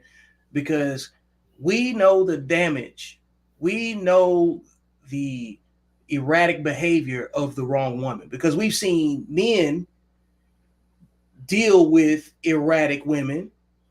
We've seen erratic men go after erratic women, Yep. and we can sit back and say like, oh yeah, that's his type. You know how people like to say, oh, that's not my type, or that's my type, or whatever. Your type ain't nothing but a reflection of your behavior. You know what I'm saying? Which is why the relationship between a man and a woman is supernatural. When whether you take it serious or not doesn't mean it's less supernatural, because the wrong woman or the wrong man is responsible. Well, is a participant and volunteer in the chaos that you're dealing with in your present life. Mm-hmm. The best of you, the worst case scenarios that you've already endured and overcome. Think about the relationship that you had that was ongoing with it. And Right. even if you didn't have a man during those times, think about the chaos of the other women that was in your life that still, had a factor, and that was a variable Man. in your maturation process. You know what I'm saying? Like the the power that women have with each other, even if you take men out of it, they have a ton of power Mm-hmm. that they use to inflict chaos and distortion on other women's lives so they can feel like they still got somebody they can relate to. And see, and that is what I feel needs to be changed. That's why all the women I connect with, I tell them, I give them the blueprints. They know I want them to be great. I do that because it's not enough of that. It's not enough of it. There's too many people out here that got platforms that are giving horrible advice. Oh God. Yeah. Yeah. And you start recognizing the boundaries, because even when you follow and see what other people are saying, um, you recognize that, at some point the principle of what they're saying is the only thing that you need to take from it. Yeah. But the methodology might not fit what say how you move every day. So Right. you got to get with somebody that's sovereign, healed enough to look at a question as if they just stumbled on the question by themselves, Yeah. and then ask them the question, versus if I asked you a question and then you got to ask for 32 other clarifying, questions to throw me off the answer that you can't answer. Right. Because when it comes down to it, what's the solution for the dysfunction? Whew. Because we can't keep complaining about it, and you No. have to separate people by behaviors to figure out what the solution is. And we do that by cutting people off, making circles smaller, you know what I'm saying, cutting off lists, access, whatever. Everybody got all these cut off things, right? Yeah. That's step one. when you start figuring out who to connect with, you connect with people that make you feel safe. Yeah. And you can't even function as who you are until you're in a safe environment. True. So a lot of people ain't who they say they are based on the company that they keep. Mm-mm. Because if you got dangerous and undisciplined people around you, you are just waiting to either A, get away, or you're being very measured about where you share information because you're worried about jealousy. You're worried about being on the wrong end. You know what I'm saying, of a conversation. You're worried You about. just. Come on now. I didn't tell nobody. I didn't tell anybody I was moving out of state. Nobody knew. Only my father. I didn't tell nobody because I knew that I had relatives who would. I don't know. I don't know what they would do, but I just didn't want them to know. Yeah. I couldn't let it be known, and I didn't even share it until a month after I was like Gone, already. situated, all the I didn't way. want nobody coming to my door. Mhm. Because even my little girls was picking up on it. I would have certain relatives around, and my little girls would tell me, like, "Mommy, like, They don't feel safe. mm-mm, mm-mm, mm-mm, Yeah, mm-mm, your children gonna let you know mm-hmm, mm-hmm." if somebody is a safe person to be around or to have around. But see, my daughter's a little petty. This is what they did. One day, once a relative of mine came over. She brought somebody with her, and my daughters picked up on the vibe. And so they went into the living room and changed the TV to one of my videos of me talking. So they made them sit there and watch me. They end up leaving because but I Yeah, was laughing. I was like, why did y'all do that? They were just looking like basically, we know, Mom, that these bitches was jealous of you. So we just rubbed it in a little yeah. more, you know? Video. Hey, that's that video sage. That's that's dot. All of this is nothing but sage. You know what I'm Yeah, saying? it worked. Like It was one of my lectures. Worked just like Sage, man. telling you, like you can you can generate the effect that you want. You know what I'm saying, in real time. You know, You can. if you want to draw the right kind of boundary, there's a tactful way to go about doing it, and eventually they stay away when it's good, when it means something good. It doesn't have the same vulnerability as they were raised by. They're gonna get away from it because it's not familiar. They're not People like familiar. people that love chaos, well, people that was raised on chaos use chaos as oxygen. Yeah. And when they in a situation where they can't accept any type of structure, it's because they have been raised in chaos. Those are undisciplined people by nature. They've been groomed that way. Everything's transactional. Everything's quid pro quo. This for Every, that. every. Give and take. You know what I'm saying? And it should be give and give. See, if you get used to giving twice, Yeah. you ain't expecting nothing back right away. It's a surprise. When Yep, you you go, just keep it open. You you keep just that keep door it open. open. You go get a job. You start that job on the first. You're not gonna get paid until you log enough time in for them to, you know what I'm saying, pay you. You have Right. to earn it. Mm-hmm. And so like when you go back to like you talking about your relationship with Sheila, Mm-hmm. that friendship is earned. It's cultivated. It's invested in. You know, versus saying y'all look cute on pictures together. Right, right. Or She y'all, barely, she barely just started showing herself or being more outspoken, but she's always been the same way. It's just she was just more, to herself with it. But and we helped each other because it's a long story, but we've helped each other because I've always respected her wisdom. The woman's wise. I've always respected how she moves as a mother. She's selfless in her parenting. And these are attributes that I admire in other women. And these are attributes that, when I think about all the women I do look up to, these are their traits. They're selfless, great mothers, um, very accountable for, I don't know. I mean, those are the women I like to connect with. But I think now to even go back to your question, if these women are wearing masks, meaning that, they're, most of them are.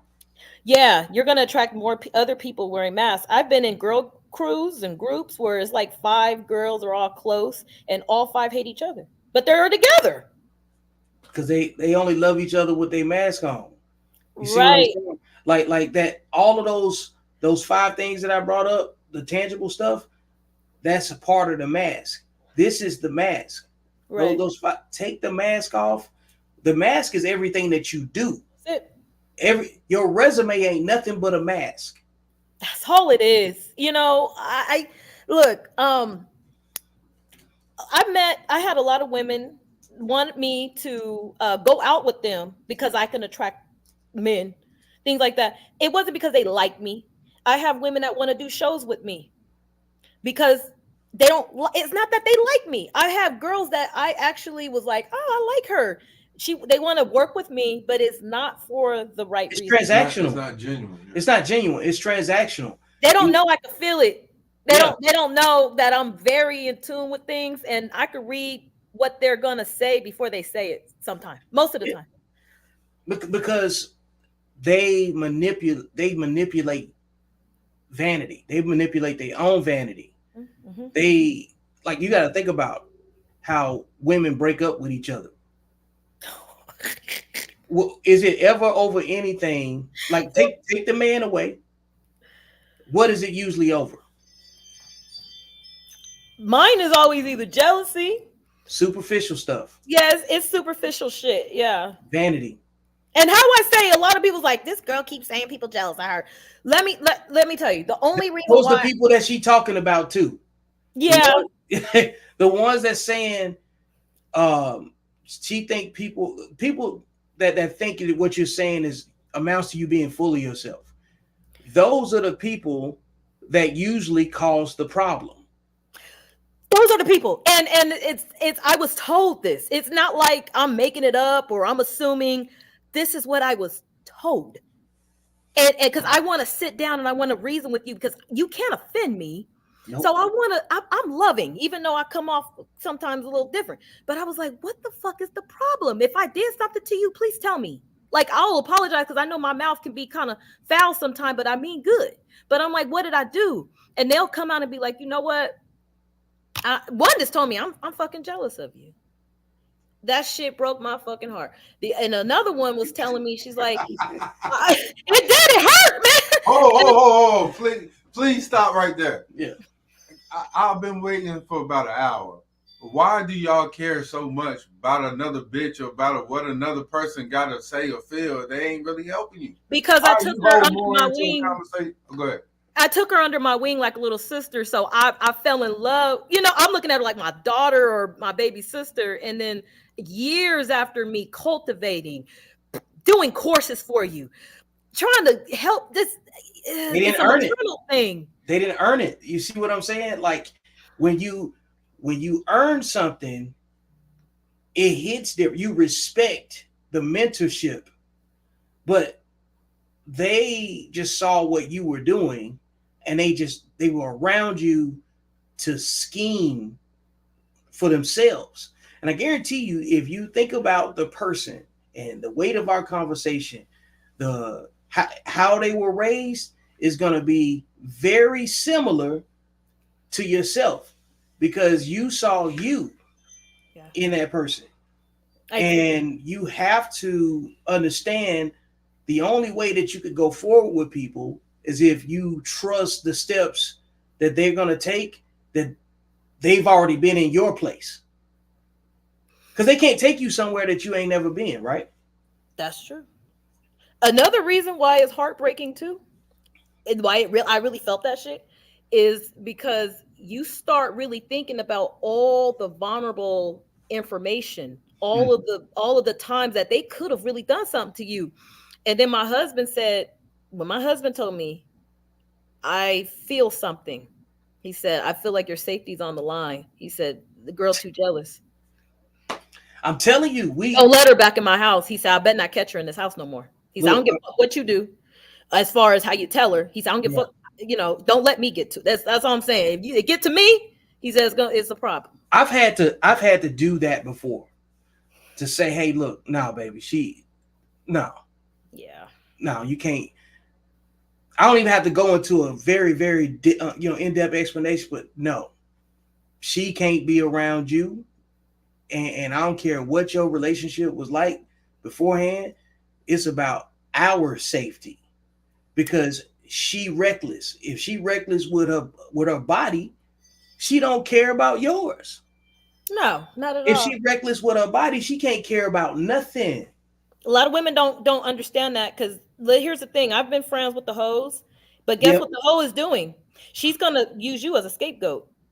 Yeah. You Because definitely I gonna look the part. I look the part, right? So it's be. easy to be like, yeah, it's Star out there doing that. Oh, baby, I was with Star. Star. She fucking, Mhm. fucking, fucking everything moving. And I'm Look, just sitting there, just making unstructured fucking too. Unstructured. just fucking. Just do. Look, when the day we was having that conversation, we was talking about the different tiers of undisciplined women. Like you got sluts, you got hoes, you got bitches, you got because there's a different There's a type of. difference. She wasn't hoeing. She don't They know how can to do the hoe. same things, but you could be a promiscuous person with some degree of structure doing something undisciplined, but how you do it is going to determine what you can complain about. Women who travel been doing this shit for generations. Like if you out Passport, here, bro.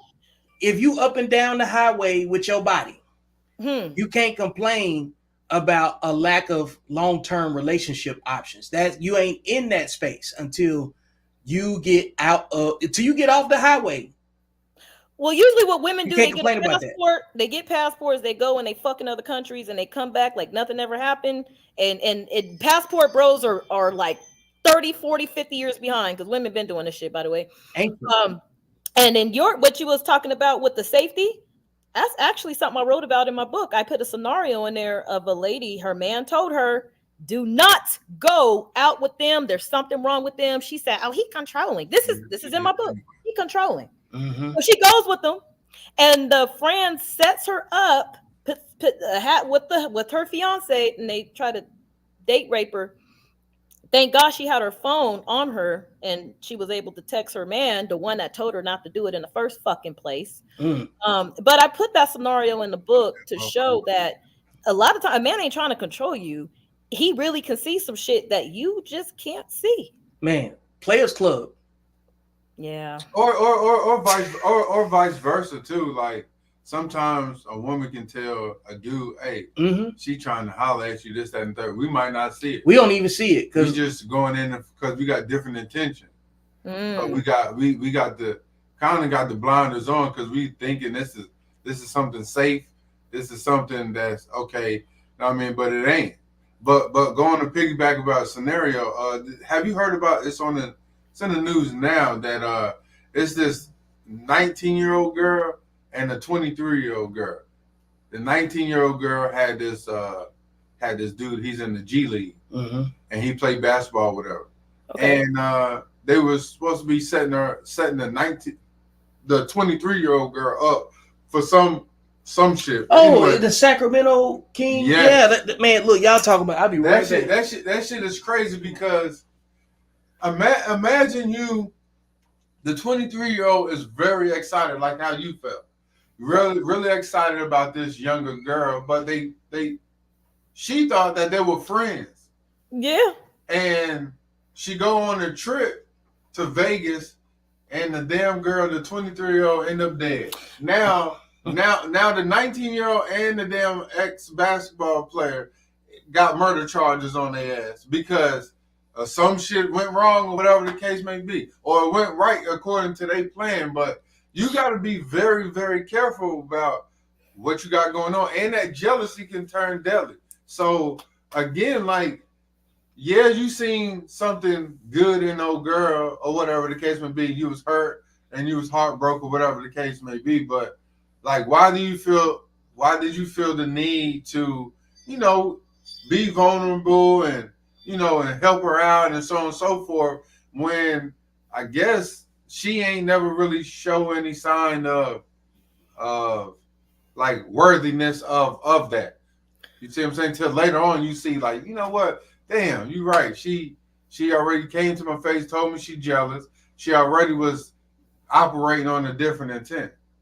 I didn't want to be a hypocrite because the thing is, like I've had women come into my life when I was a knucklehead, and they put hands on me, they cultivated me, they disciplined me, they shown me that love. So I was just You're just trying to pay it forward.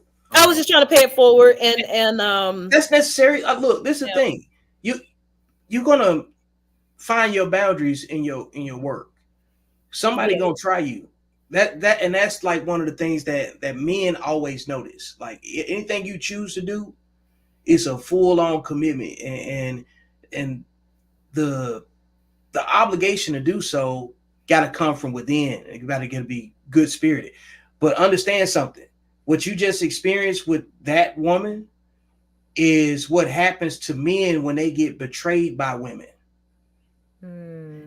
You see, like if you take men out of it, that same behavior that she given to you, she would give it in a romantic relationship too. Because Oh, she did. Yeah. yeah, Hmm. and so that same energy that goes into cultivating what you believe, what both people believe is a bond, you got to make sure that you're not being deceived. You know what I'm saying? Like, Yeah.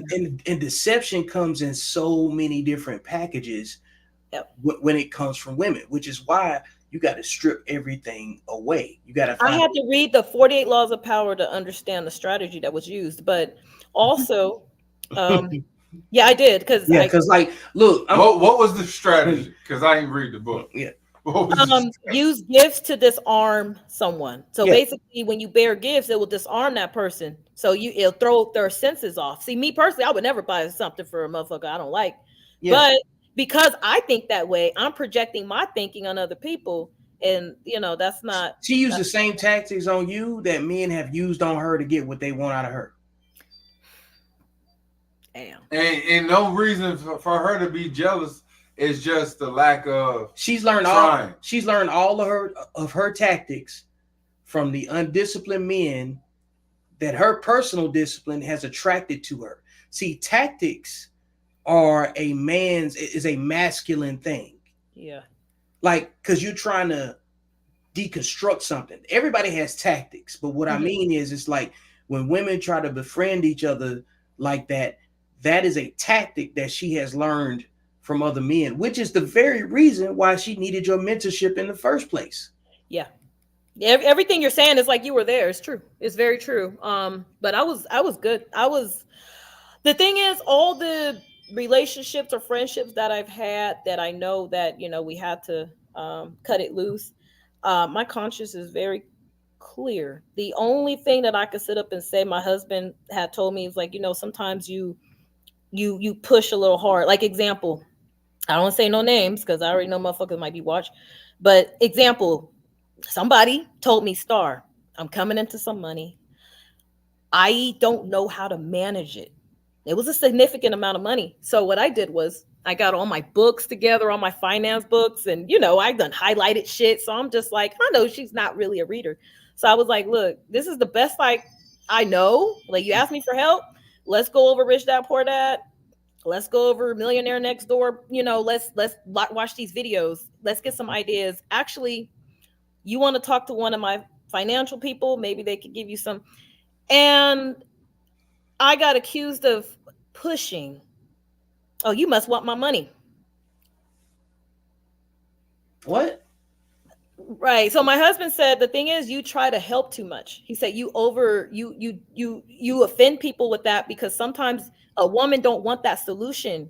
That's what I have to learn the hard way. He said women don't want solutions all the time. He's like, so when they come to you and say, I want this, you look like a know-it-all trying to bring books and trying to bring solutions. They're not going to. And I was like, but I'm trying to help. But he was like, no. He said, you don't realize. So he's pointing out to me what I did wrong, and not wrong, but he's pointing out to me where it went bad. And I was like, got it. Yeah. Well, certain things is like Ego. No, it's one of those things. Okay, you can say the same thing to two different people. One can be inspired and motivated, and one can be jealous. Which one person? You got to be able to understand your audience, and all right, this person coming to some money or whatever the case may be. Listen, I can't help you with that. You got to find somebody else because I already know this shit can go left. Hey, and okay, if I tell you I need 3%. No, real talk, because you're coming to me. If you go to anybody else, you can pay them a fee or whatever the case may be, because this is not going to be free. However, I'm your friend, and now I'll get ridiculed for me trying to help and attack because you think I want your money and I don't. Yep. So you're gonna have to pay me because it's pain and suffering at this time. Yeah, let me take the laugh out of it. For real, I'm gonna take all this. I'm gonna take all the emotion out of it. Listen, we're gonna make it a transaction. If you really want to do this, this is it. Yep. Yeah. Click the link. Send you $250 for the consult. Yeah, and we can get down to it. Stop asking me. I can't help you. Stop asking me for free information. Right. We ain't gonna be able to do it. If you had to come to me, you had to come here to get it. I didn't even ask you to call me. Yeah, and I'm not worth paying for it. Yeah. Like, you know what I'm saying? I can't get none of the money that you got a whole bunch of. But see, an undisciplined person would say you selfish. Right. A disciplined person would see the value in paying for your time. Yeah. Yeah. Yeah. So that's the point, which is why I keep coming back to all of this stuff pivots off sexual discipline. True. Women come to other women that they see as potential mentors when they have taken their coochie up and down the highway and they tired. Yeah. And then they see a woman that's doing better than them or appear to be doing better than them in some kind of way. And that's just the outside, which is the vanity. Yeah. The vanity attracts them to women that appear to be doing better than them. Then they get into the relationship dance to get closer and get better access to you. And then when they can't see any weaknesses, then they go do something extra. They go get a gift. Yep. Because they have finally assessed that this person is worth investing in to get more out of. They don't bring money. They don't pay for anything. They do something that's surface. You know what I'm saying? Mm-hmm. And mask it as appreciation. Woo! You said they try to find the weakness. I've had a woman tell me, I didn't even know she was looking. That shit fucked my head up. They always looking. I can't find anything. I was like, what the fuck are you looking for? And then a lot of times people think I'm over here cutting chicken heads and stuff. So they'll become real good friends with me to see what I'm doing. And then they'll just get down to it and be like, listen, I'm just trying to figure out how does someone like you're not this, you're not that, because I don't come off as the good girl. No, I was never that. But they're trying to figure out. They don't think I deserve to be where I'm at. So they're like, well, how did you accumulate all this? Well, how did you get him? They look at my husband. How'd you get this? How's this? You know, and you're this. I've been going to church all my life and I ain't got half of this shit. Yeah, because they like they're predators. Because they're going to church for the outcome. They're not going to church with a clean spirit, a clean heart. You see what I'm saying? They're doing it because they want something. You know what? They say I got to go to church. I'm going to go to church to find me a man. Not to find God or find closeness to who they are and so they can be the best version of them for the man that can come get them. I don't want this broken and this untrustworthy bitch here. That's, you feel me? I can't. This lying, conniving ass, snake ass bitch. I can't fuck with her. Right. But she can't even fuck with herself. Because church is sexually undisciplined. Ain't nothing there. Church ain't nothing but a whole rehab.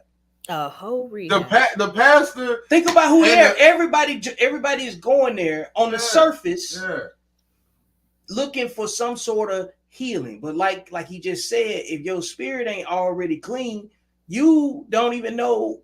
You still vulnerable. You're going in there like you said for the vanity. For the vanity. Big hat in the front. It is. That's the all big it hat, is. the big purse, the nice car, so you can hear the chatter. You like that when these other bitches in the back talking about you. You feed off of that shit. I hate that. You're not gonna get nothing that you looking for because you in there with the wrong purpose, with the wrong direction. Yep. And a lot of the men use those as hunting grounds. And those men that go there are chasing. What are they chasing? All right. Yep. Okay, and it's soft targets that's going to be competing for a man. The Yep. man has the advantage in the church if he goes there with sexually motivated intentions. Yeah. You see what I'm saying? Like, that's why, generally speaking, everybody hits their rock bottom when they have a sexual connection with the wrong man or the wrong woman. All the Now time. you got everybody that's had this negative sexual connection with each other underneath the same roof together with the pastor that's not trustworthy, with all types of sexual connections with the other women that's in the church competing for his attention, and just to be on the side.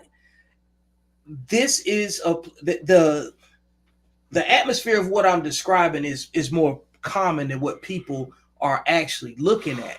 And there is no belief system out there that did not outline the importance of sexual discipline in its doctrinal text. It's a None. reason. It's a reason There's a for that. reason for it. No matter how they explained it, they gave you some parameters, some boundaries to operate off of. Yeah, it ain't gonna look like Yeah. that all the time. It ain't gonna look like that all the time. It ain't gonna Yeah. have the same words. But yeah. the fact that they had it adjusted to the people that follow this particular belief system, whether you be a Christian, you're a Muslim, you practice Hinduism, it don't matter. It don't matter. You know what I'm saying? Some things are out of bounds in some cultures. You know what I'm saying? Yep. And there's a reason for that, because those laws are based off the land. Even you gotta think about it, even the story of the Ten Commandments.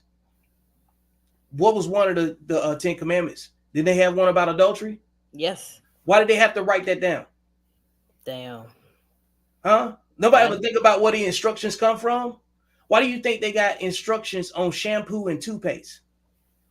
Why do you think they have to say somebody brush their teeth with the shampoo? Somebody and wash their hair with the motherfucking toothpaste? Because humans don't operate off of anything but feelings and emotions until they get facts. You are undisciplined until you get an experience that changes the way you see yourself and other people, and that's when you become disciplined. That's when I wrote about feelings this morning. I saw that. Yeah, I saw that. Yeah. They change. They change. You know, like a commercial can make you mad. And then you get a deposit a minute later and you're happy again. Yeah, like then what was you so pissed about before, man? Did you see that weak ass Doritos commercial? You know what I'm saying? Like now you like, then the other person looking at you like, man, Doritos see you like that? You know? So we're fickle, you know, without facts. Very fickle people. You're undisciplined without facts. And the people that refuse the facts generally are undisciplined people that argue with other undisciplined people. Well, they say their truth. Yeah. And my truth. Yeah. Their truth, my truth, and the truth. Right. and somewhere in between, like the truth. Yeah, the truth is reality. Yeah. Your truth is what you would like for it to look like. Yeah, and your truth is what you hope other people will accept. Yeah. I hope they see. Yeah.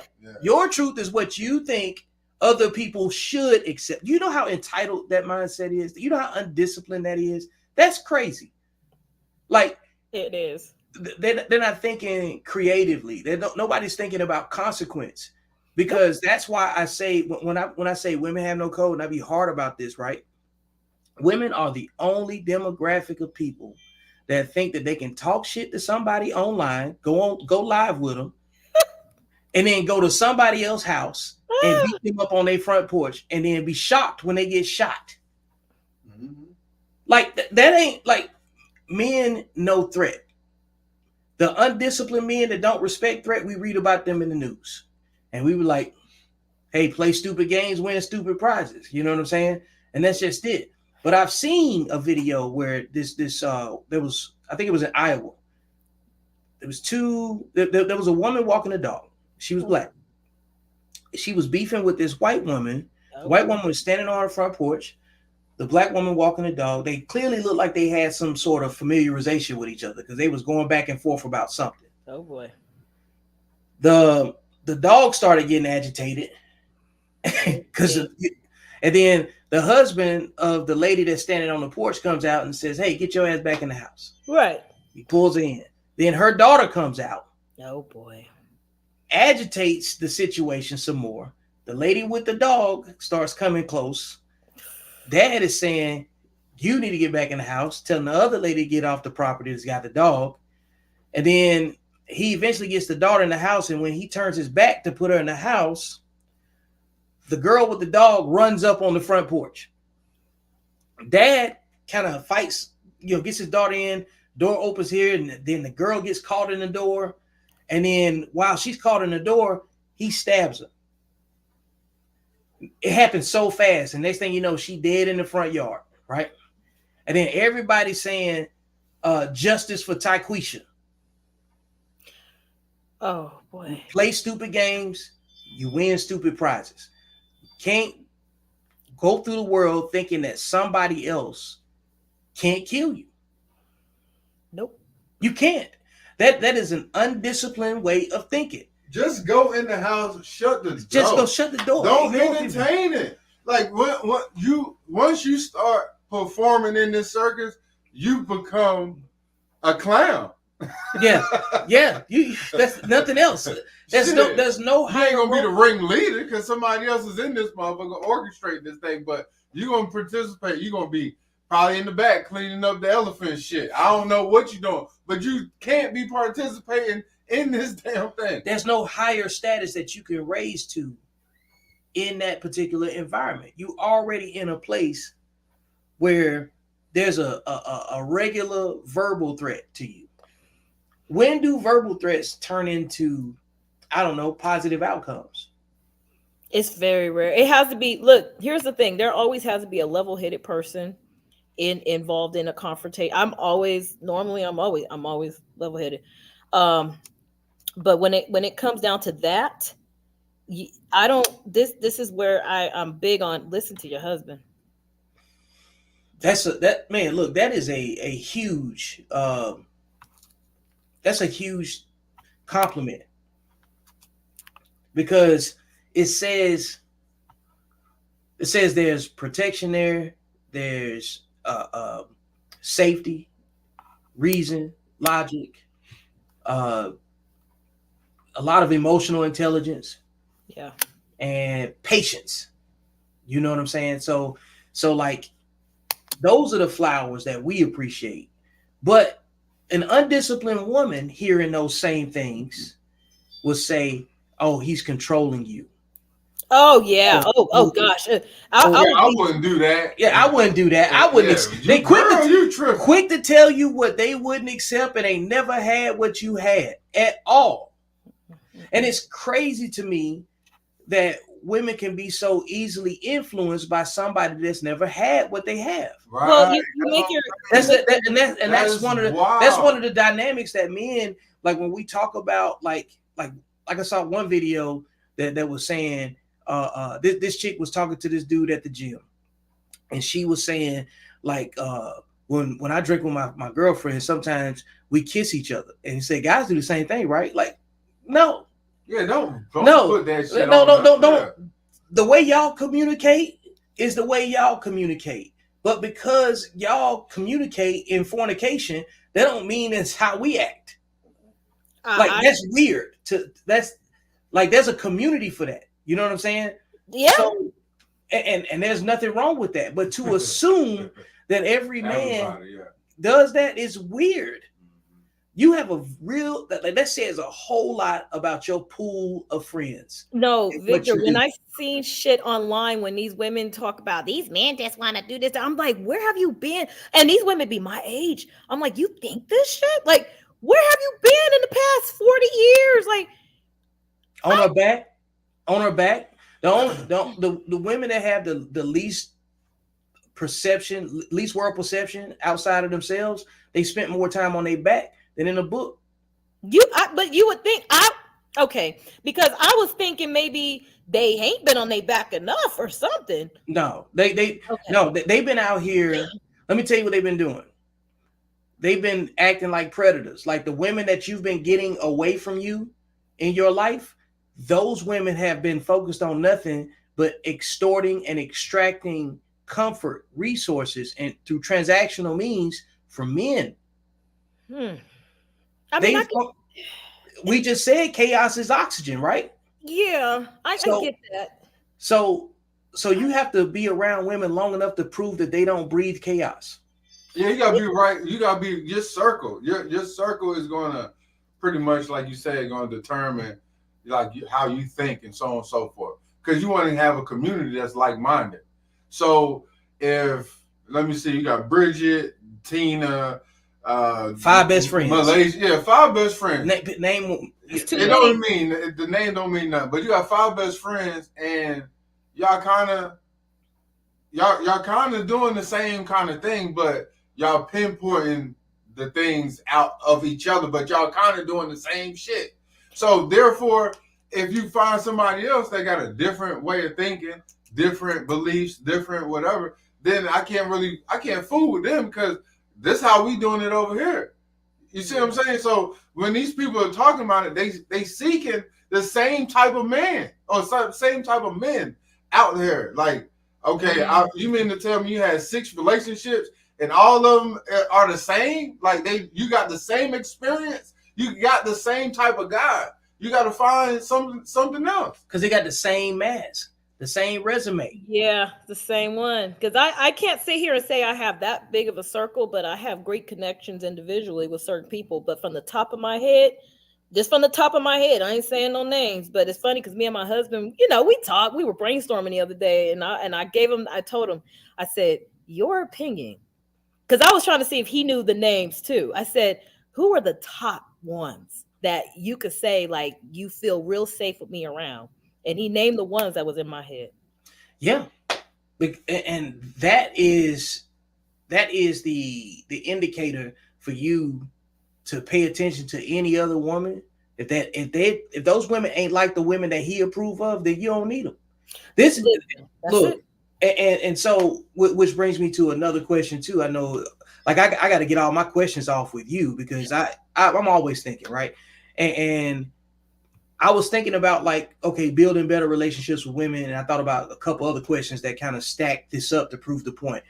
And um, I saw a video that said this woman was talking about polygamy being a path to creating better relationships with women because she said she read some different materials that showed her where polygamy is not a bad thing. You know what I'm saying?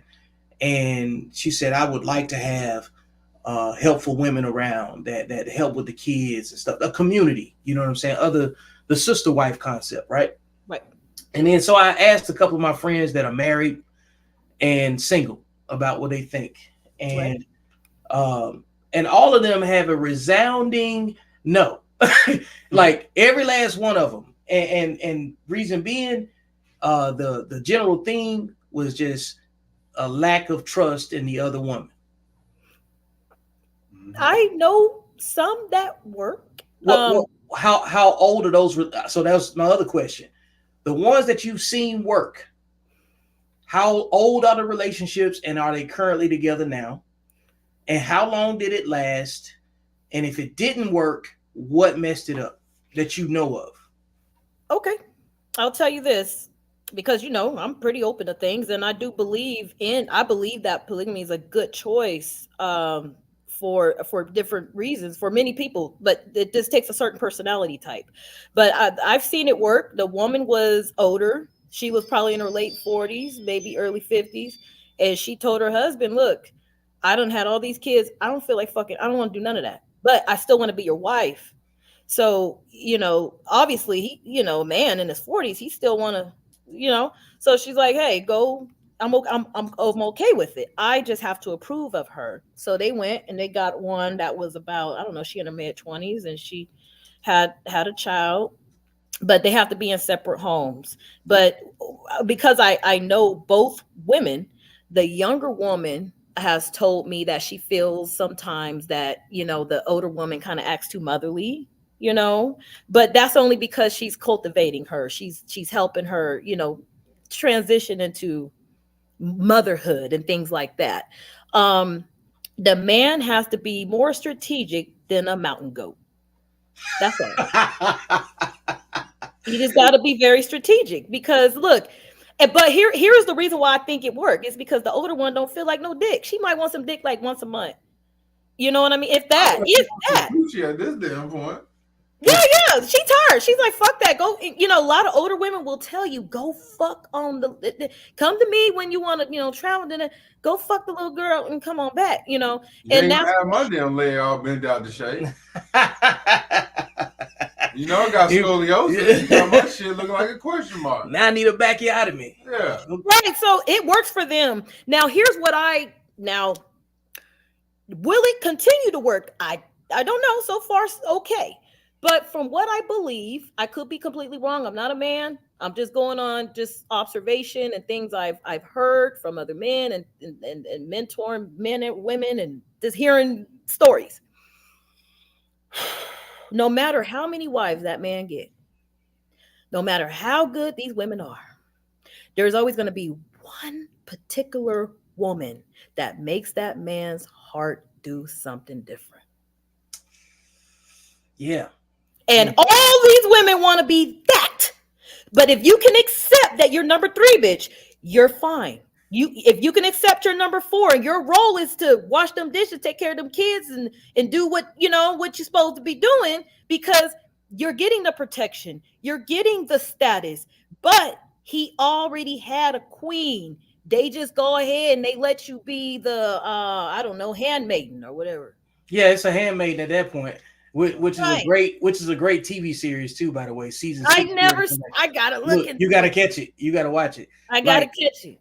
So yesterday, Gina and I were having dinner, and we was brainstorming back and forth, and I said, what if there was what if we was in a poly situation? How would it look and how would it work, right? And I said, number one, from the top down, they got to listen to you. Yeah. You can't be in this relationship unless she approve of you being here. Of course.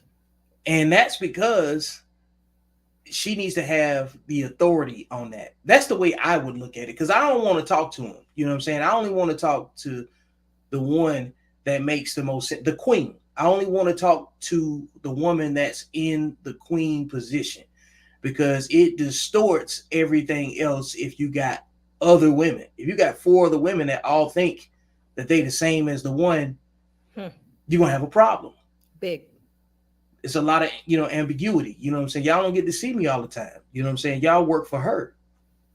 That's the only way it got to work. You know what I'm saying? Because the minute that men start giving access, like you just already experienced a total story about this woman that you took on as a mentee, and you see the length that she went through just to get access to you. Mm-hmm. Some women go through great lengths just to get access to me. I'm talking about. Wait until you watch Handmaid's Tale. I'm gonna put that on the list. I'm definitely wait until you watch Handmaid's Tale. You know what I'm saying? What app is it on? It's on Hulu. Okay. Yep, it's on Hulu, and it would explain what we're talking about to a greater detail. Because sorry, go ahead. Because like from an undisciplined standpoint, you're just gonna go into it for the simplest of self gratifications. You know what I'm saying? So like if you got a guy that says he got 5 or 6 different kids with 5 or 6 different women, his fantasy, poly is to have all of his children and all of the women that birthed his children underneath one roof. And I asked this question earlier this week, which one is more delusional? And the male side of the question was this right here. Is it as delusional for a man to think that way as it is for a woman to think that she can be the boss chick with You know what I'm saying? All of the men option, the boss chick that has all of these male options. You know what I'm It's not saying? you actually answered the question I was just about to ask you. I was like, do you think people go in, with that in thought? I feel like in order for that to not be a delusion, they have they have to have been raised in a culture that does this. Like I'm with the foreign black man. That's what I'm saying. They don't even know other poly people, Yeah, But they heard it. but they They heard want- about it, so that's good I think enough. I want to try one. I think I want to I think a lot of people are getting they this perception is of fucking up poly shit. from the internet.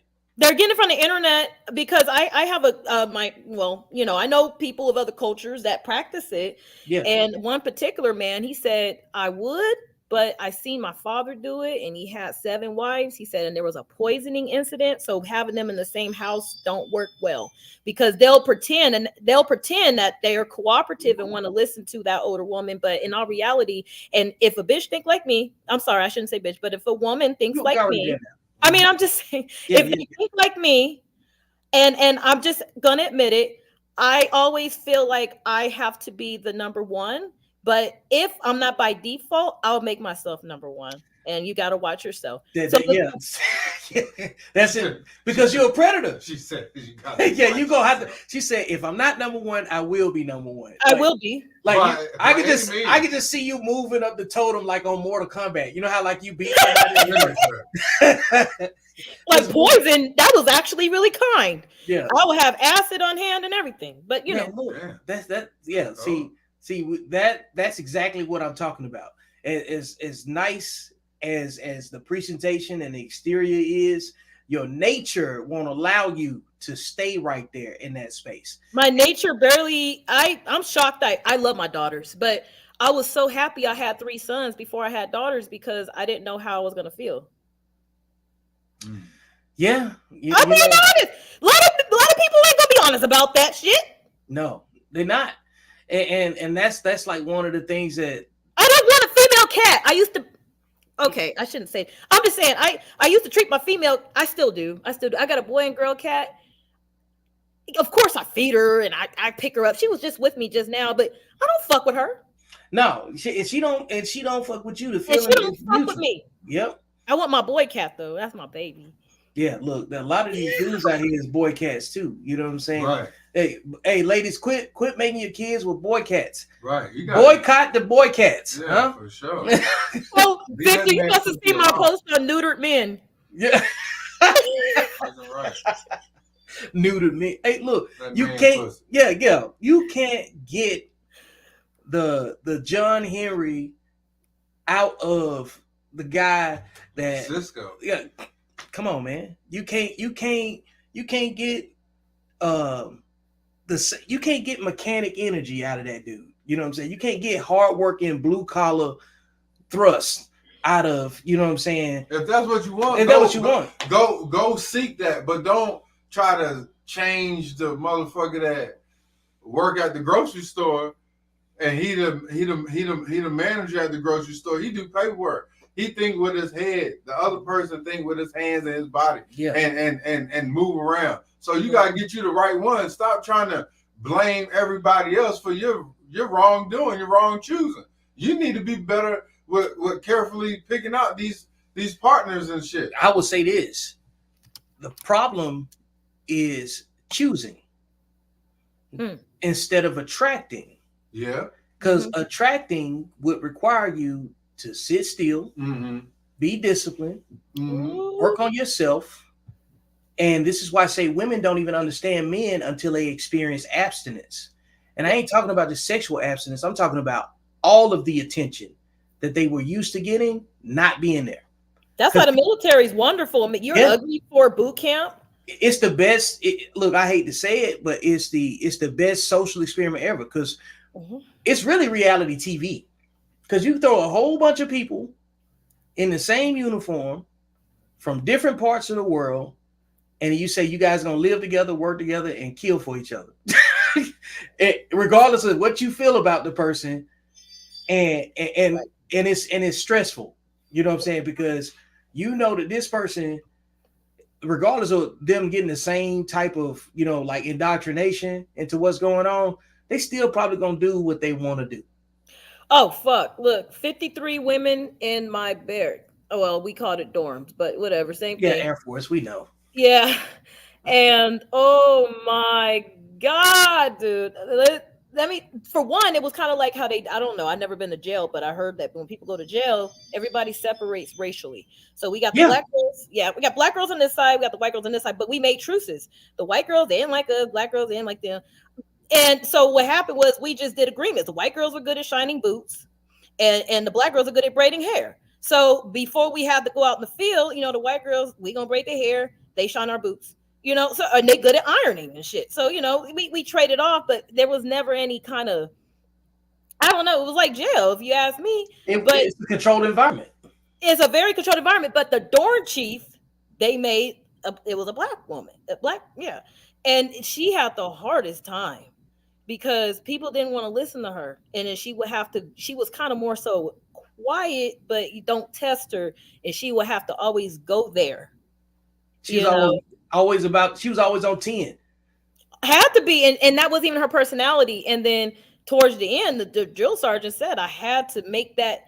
I thought it would make more sense to make me the fucking dorm chief, but no, it was the quiet girl they did. Because the weakest link, is strong. Is you got to put the slowest, the fastest up front. Yeah, because like if you already fast, why are we gonna put you up front? She happened to be a better leader. Yep. Everybody because else. she was patient and she listened and she was learning and she could be told what to do.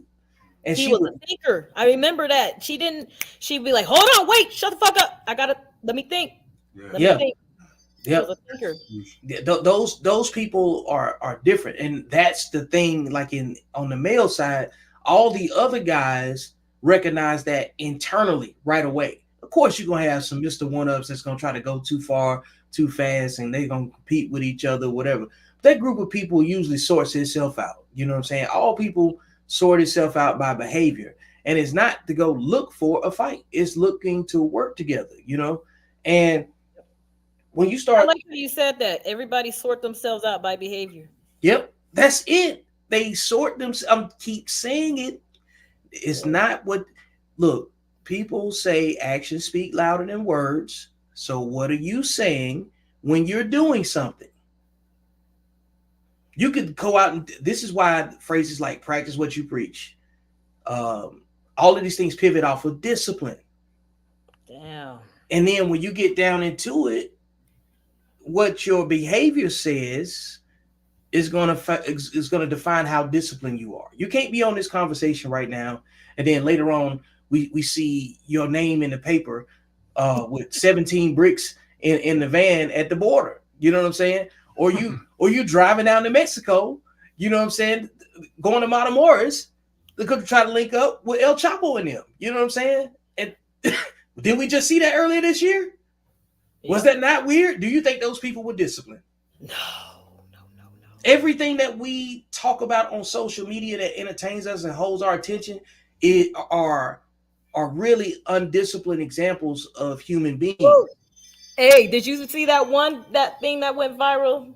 It was it said if you had the opportunity to be a side chick to like a millionaire, would you do it? And the responses were mind blowing because women were said yeah. They said yeah, because they already side chicks. Yeah. For free. Not only that, they just got to think about it. You seen the movie, what's that shit, Indecent Proposal? Yeah. Before you say that though, the reason I want to say this too, it's interesting that you bring that up. The man that women say they qualify for, they would get in line for him. So that implies that they would have to be side chicks. That would imply that they know that the man is the prize in their scenario, and the women that think that they're the prize will never attract a man that will see them as the prize because you already coined yourself that. So you got to get the opposite. You see what I'm saying? You got to have healthy polarity with whatever it is that you want. So if you say that you're the prize, that's that. You're going to have to get somebody that's submissive to what you are. You're going to always be up here and this person's going to always be here because you're the prize, right? It don't even matter about elevation. It's just you're gonna have to get somebody that complements how you see yourself. So when you make it neutral language, if a man operates as though he's the prize, he's going to be highly discriminatory about who gets access to him. Absolutely.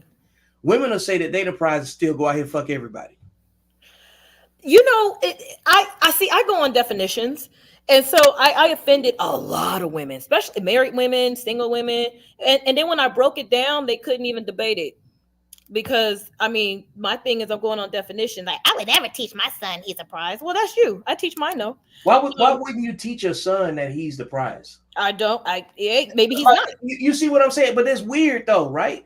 Like it's very weird. It's so weird that you wouldn't that you would deliberately say as a like. Listen to this, folks. She just said that there are women saying that they would never teach their son that they are the prize. Yeah, and they were adamant about it, and when I explained to them the importance of it, then they were like, "Oh, I see your point." Because the thing is, I don't. First of all, I don't go back and forth with women because I mean, oh shit, that sounds fucked up. I don't go back. No, it's true because I don't argue with them either. Like, yeah, because the thing is, I'm not a debater. What I say is already law, so it's already not law. Yeah, so I got grown kids. You can't tell me what the fuck. You know what I mean? But my thing is, why would you tell your daughters that they are, but you don't tell your sons? But women are out here now. If you raise your son the right way, if that boy got inheritance and you raised him right, and you send him out in the world, he get the most disgusting hoe. There goes your legacy. But you told him he wasn't a prize. So we just talked about that too, because when you were talking about your daughter, attracting this other daughter of an undisciplined woman. And let's just say she had a son. And you see the danger in that already, right? Let's say she got a son and your daughter is only connected to her daughter, but it's a whole nother son. You know, it's a whole nother child. This son gets access to your daughter and something happens without any type of safety nets, no boundaries or none of that stuff. He just messed up. He just put a blight on your family. Because the children are part of the roots of the family tree.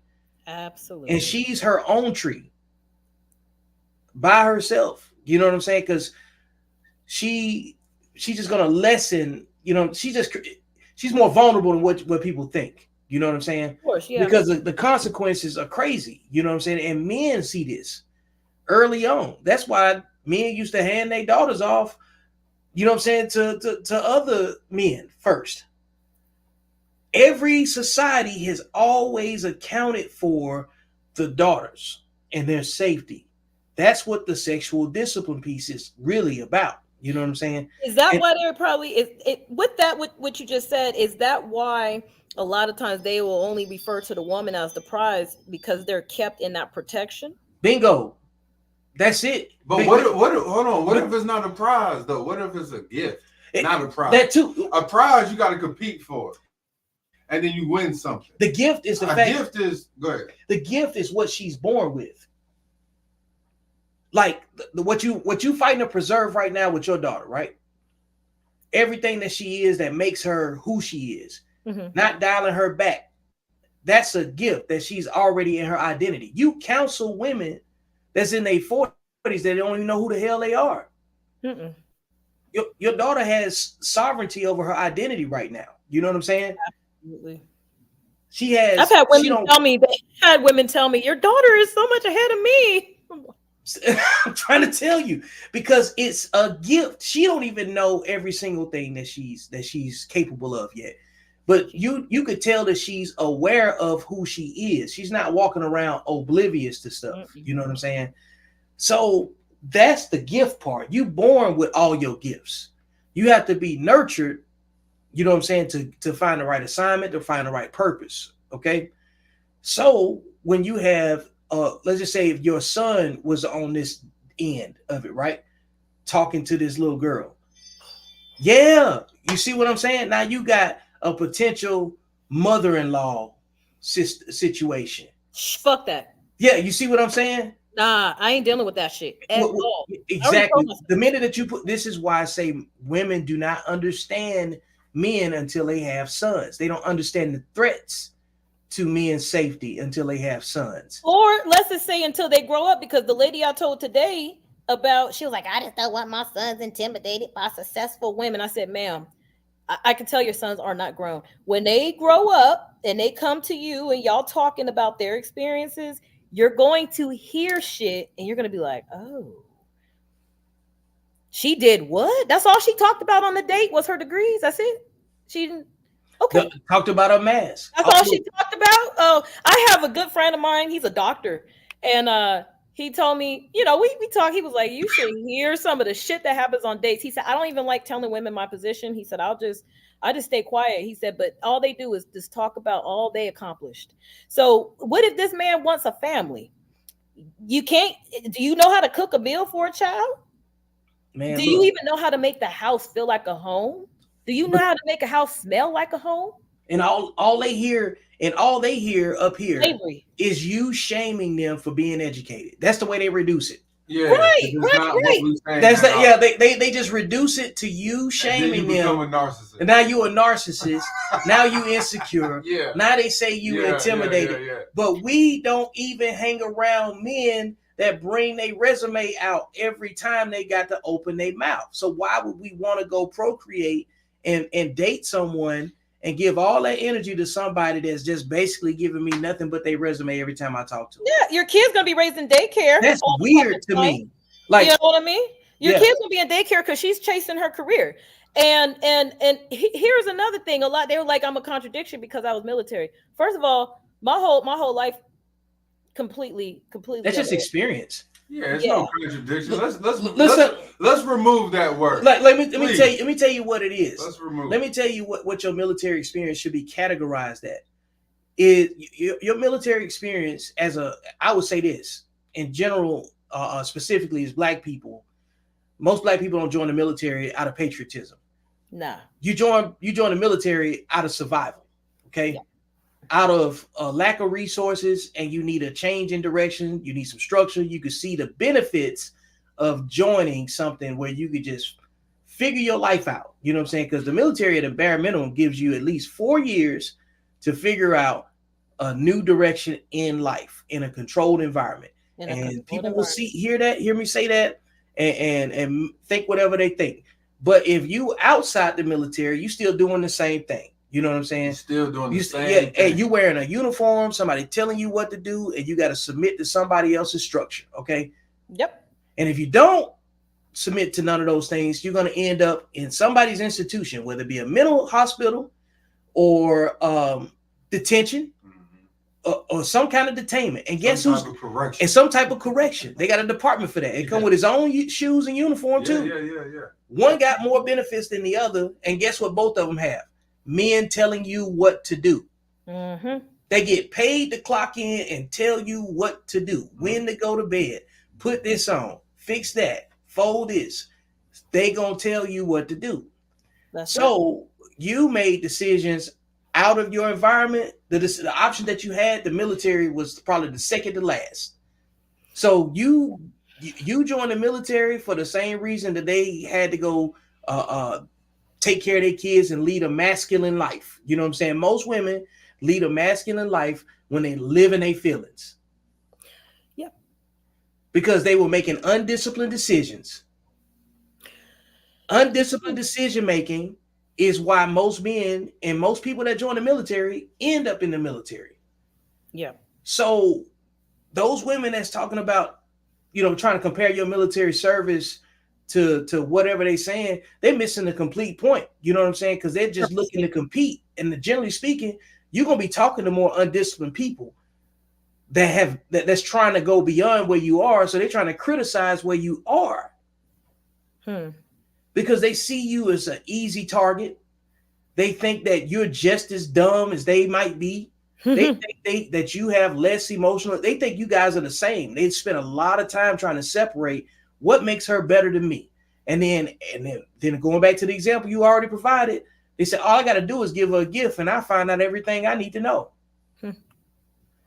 Understand, women believe in the gullibility of other women versus how destructive they are, because they already destructive. So y'all already speak the same language. So that's why they wear that mask all the time.